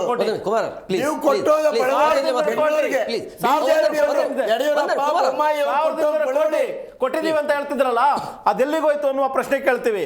ಭ್ರಷ್ಟಾಚಾರ, ಇವಾಗ 63% ಭ್ರಷ್ಟಾಚಾರ ಅಂತ ಬರ್ತಾ ಇದೆಯಲ್ಲ, ಅದ್ರ ಬಗ್ಗೆ ಕೇಳ್ತೀವಿ. ರಾಜ್ಯದಲ್ಲಿ ಇಷ್ಟೊಂದು ಬಾಣಂತಿಯರ ಸಾವಾಯ್ತಲ್ಲ, ಅದ್ರ ಬಗ್ಗೆ ಏನ್ ಕಾರ್ಯಕ್ರಮ ತಗೊಂಡಿದ್ದೀವಿ ಅಂತ ಕೇಳ್ತೀವಿ. ಆಯ್ತಾ? ಆನಂತರ ಬೆಲೆ ಏರಿಕೆ ಮಾಡಿದ ದುಡ್ಡೆಲ್ಲ ಆಯ್ತು ಅನ್ನುವಂಥದ್ದನ್ನು ಕೇಳ್ತೀವಿ. ಯಾಕಂತ ಹೇಳಿದ್ರೆ ಜನರ ಪಾಲಾಯ್ತು, ಒಳ್ಳೆ ಕಡೆ ಆಯ್ತಲ್ಲ, ಜನರ ಪಾಲ ಜನರಿಗೆ ಆಯ್ತು. ಗ್ಯಾರಂಟಿ ಯಾಕೆ ಹೋಗ್ತಾ ಇಲ್ಲ? ಹಾಗಾದ್ರೆ ಗ್ಯಾರಂಟಿ ಯಾಕೆ ಹೋಗ್ತಾ ಇಲ್ಲ? ಅಭಿವೃದ್ಧಿ ಯಾಕೆ ಆಗ್ತಾ ಇಲ್ಲ? ಹೋಗ್ತಾ ಇಲ್ಲ. 4 ಲಕ್ಷ ಕೋಟಿ ಬಜೆಟ್, 4 ಲಕ್ಷ ಫ್ರೀ. ನಿಮ್ಮ ಮನೆಯವ್ರು ಯಾರು ಬಸ್ಸಲ್ಲಿ ಓಡಾಡ್ತಾ ಇಲ್ವಾ? ಆಯ್ತು, 2000 ರೂಪಾಯಿ ನಿಮ್ಮ ಮನೇಲಿ ಯಾರು ತಗೋತಾ ಇಲ್ವಾ? ಆಯ್ತು, ನಿಮ್ಮೇನು ಯಾರು ರಾಹುಲ್ ಗಾಂಧಿ ಮನೆಯಿಂದ ಕೊಡ್ತಿದ್ದೀರಾ? ರಾಹುಲ್ ಗಾಂಧಿ ಮನೆಯಿಂದ ಕೊಡ್ತಿದ್ದೀರಾ? ಮತ್ತು ಬಿಜೆಪಿ ಅವರು ರಾಹುಲ್ ಗಾಂಧಿ ಮನೆಯಿಂದ ಕೊಡ್ತಿದ್ದೀರಾ? ಸೋನಿಯಾ ಗಾಂಧಿ ಮನೆಯಿಂದ ಕೊಡ್ತಿದ್ದೀರಾ? ನೋಡಿ, ಸರಿಯಾದ ಮಾತಲ್ಲ. ಒಬ್ಬ ರಾಷ್ಟ್ರೀಯ ಪಕ್ಷದ ವಕ್ತಾರರಾಗಿ ಇವ್ರ ಕೈಲಾಗುತ್ತಾ ಏನ್ರಿ ನೀವು ಮನೆಯಿಂದ ಕೊಡ್ತಿದ್ದೀರಾ? ಕಾಂಗ್ರೆಸ್ ಮನೆಯಿಂದ ಕೊಡ್ತಿದ್ದೀರಾ? ಕಾಂಗ್ರೆಸ್ ಮನೆಯಿಂದ ಕೊಡ್ತಿದ್ದೀರಾ? ರಾಹುಲ್ ಗಾಂಧಿ ಮನೆ ಕೊಡ್ತಿದ್ದೀರಾ? ಕುಮಾರ್ ಅವರೇ, ಏನ್ ಮಾತಾಡ್ತೀರಾ? ನಿಮ್ಮ ಗ್ಯಾರಂಟಿ ಘೋಷಣೆ ಆದಮೇಲೆ ಅದನ್ನ ಕೊಡ್ಲೇಬೇಕು. ಕೇಂದ್ರ ಸರ್ಕಾರದ ಮಂತ್ರಿ ಕೊಡ್ತಾ ಇಲ್ಲ. ಚುನಾವಣೆ ಇರುವಂತ ಸಂದರ್ಭದಲ್ಲಿ ಮಾತ್ರ ಹಣ ಜಮೆ ಆಗುತ್ತೆ. ಯಾವುದೇ ಗ್ಯಾರಂಟಿ ಈ ಏನು 4 ತಿಂಗಳಾಯ್ತು ಫ್ರೀ ಬಸ್ ಏನು ಕೊಡ್ತಾ ಇದ್ರಲ್ಲ, ಫ್ರೀ ಬಸ್ ಅಲ್ಲಿ ಕೂಡ ಜನ ಏನೇನು ಸಮಸ್ಯೆ ಆಗ್ತಾ ಇದೆ ಗೊತ್ತಿಲ್ಲ. ಇರೋ ಬಸ್ಗಳನ್ನ ಬಿಡ್ತಾ ಇಲ್ಲ. ಯಾರು ಹೇಳಿದ್ದು ಬಿಡ್ತಾ ಇಲ್ಲ ಅಂತ? ನೇತಾಡ್ಕೊಂಡು ಹೋಗುವಂತ ವರದಿ ಕೊಡ್ಲಾ? ಸತ್ತಿರೋ ವರದಿ ಕೊಡ್ಲಾ? ಕೇಂದ್ರದ ಇದು ಬಸ್ ಇಂದ ಅಲ್ಲ, ಕುಮಾರಸ್ವಾಮಿ ಅವರು ಅದೆಷ್ಟೋ 3000 ನಿಮಿಷ ಇರ್ರಿ. ಕೇಂದ್ರ ಕೊಟ್ಟಿರುವಂತದ್ದು ಈಗ ಚಾಲೆಂಜ್ ಮಾಡ್ತೀನಿ. ಆಯ್ತು ಇರಪ್ಪ, ಚಾಲೆಂಜ್ ಮಾಡ್ತೀನಿ. ಮೊನ್ನೆ ಅಷ್ಟೇ ಸಾರಿಗೆ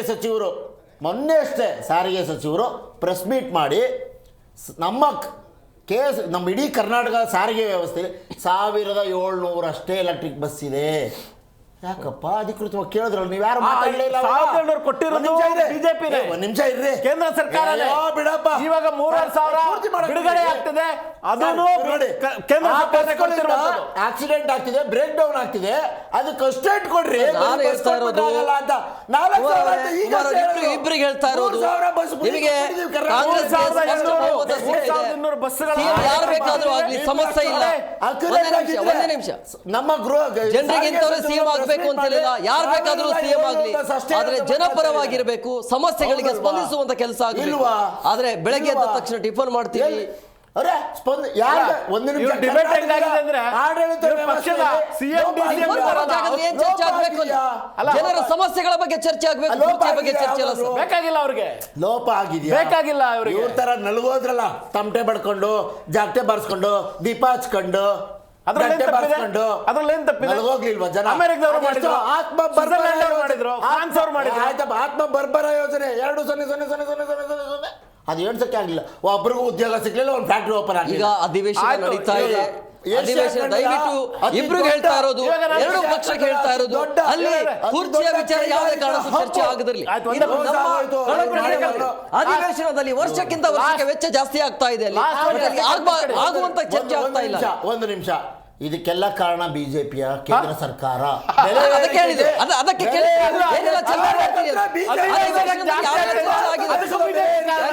ಎಲ್ಲಾ ವಸ್ತುಗಳು ಹೋಗಿರೋದು ಬಿಜೆಪಿ ಅವರಿಂದ.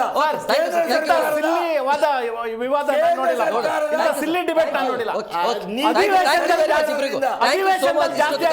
ಕೇಂದ್ರ ಸರ್ಕಾರ ಅಂತಾರಲ್ಲ, ಇವ್ರಿಗೆ ಏನಾದ್ರೂ ಒಂಚೂರು ಬದ್ಧತೆ ಇದೆಯಾ? ರಾಜ್ಯ ರಾಜಕಾರಣದಲ್ಲಿ ಕುರ್ಚಿಯ ಕದನ ಒಂದು ಕಡೆ ಆದ್ರೆ, ಬೆಳಗಾವಿಯ ಅಧಿವೇಶನ ನಡೀತಾ ಇದೆ. ಅಲ್ಲಿ ನಮ್ಮ ಕಳಕಳಿಯ ಮನವಿ, ಬೆಳಗಾವಿಯ ಭಾಗದಲ್ಲಿ ಅಂದ್ರೆ ಉತ್ತರ ಕರ್ನಾಟಕ ಭಾಗದಲ್ಲಿ ಆಗ್ತಾ ಇರೋ ಸಮಸ್ಯೆಗಳ ಬಗ್ಗೆ ಚರ್ಚೆ ಆಗ್ಬೇಕಾಗುತ್ತೆ. ಬಿಟ್ರೆ ಕುರ್ಚಿಯನ್ನೇ ಇಟ್ಕೊಂಡು ಈ ರೀತಿಯಾಗಿ ಆರೋಪ ಪ್ರತ್ಯಾರೋಪ ಮಾಡಿ 10 ದಿನಗಳ ಕಾಲ ಸುಮ್ಮನೆ ಸಮಯ ವ್ಯರ್ಥ ಆದ್ರೆ ನಿಜವಾಗ್ಲೂ ಕೂಡ ಬೇಸರ ಆಗುತ್ತೆ. ಅದರ ಕಡೆ ಗಮನ ಕೊಡಿ ಅಂತ ಹೇಳ್ತಾ, ಸಿಎಂ ಯಾರು ಬೇಕಾದ್ರೂ ಆಗ್ಲಿ, ಅದು ಮ್ಯಾಟ್ರೇ ಆಗೋದಿಲ್ಲ. DK ಅವರಾಗ್ಲಿ ಅಥವಾ ಪರಮೇಶ್ವರ್ ಆಗಲಿ ಅಥವಾ ಇನ್ನೊಬ್ಬ ವ್ಯಕ್ತಿನಾದ್ರೂ ಬಂದು ಕೂರಿಸ್ಲಿ, ಅದು ಮ್ಯಾಟ್ರ್ ಆಗಲ್ಲ. ಜನಪರ ಕಾಳಜಿ, ಜನಪರ ಕೆಲಸ ಮಾಡುವಂತ ವ್ಯಕ್ತಿಯನ್ನು ಆರಿಸಿ ಕೂರಿಸಬೇಕಾಗತ್ತೆ. ಆ ಕೆಲಸವನ್ನು ಸರ್ಕಾರ ಮಾಡಬೇಕು, ಯಾಕಂದ್ರೆ ಸ್ಪಷ್ಟ ಬಹುಮತ ಇದೆ. ಸರ್ಕಾರ ಅಂತೂ ಬಿದ್ದು ಹೋಗೋದಿಲ್ಲ, ಅದು ಚಾನ್ಸೇ ಇಲ್ಲ. ಬಟ್ ಕಿತ್ತಾಟ ಬೇಡ ಅಂತೇಳಿ, ಮನೆಯ ಜಗಳವನ್ನು ಬೀದಿಗೆ ತರಬೇಡಿ ಅಂತ ಹೇಳ್ತಾ ಇವತ್ತಿನ ಕಾರ್ಯಕ್ರಮ ಮುಗಿಸ್ತಾ ಇದೀವಿ. ನೋಡ್ತಾ ಇರಿ ಜಿ ಕನ್ನಡ ನ್ಯೂಸ್, ಸತ್ಯವೇ ಸುದ್ದಿಯ ಜೀವಾಳ.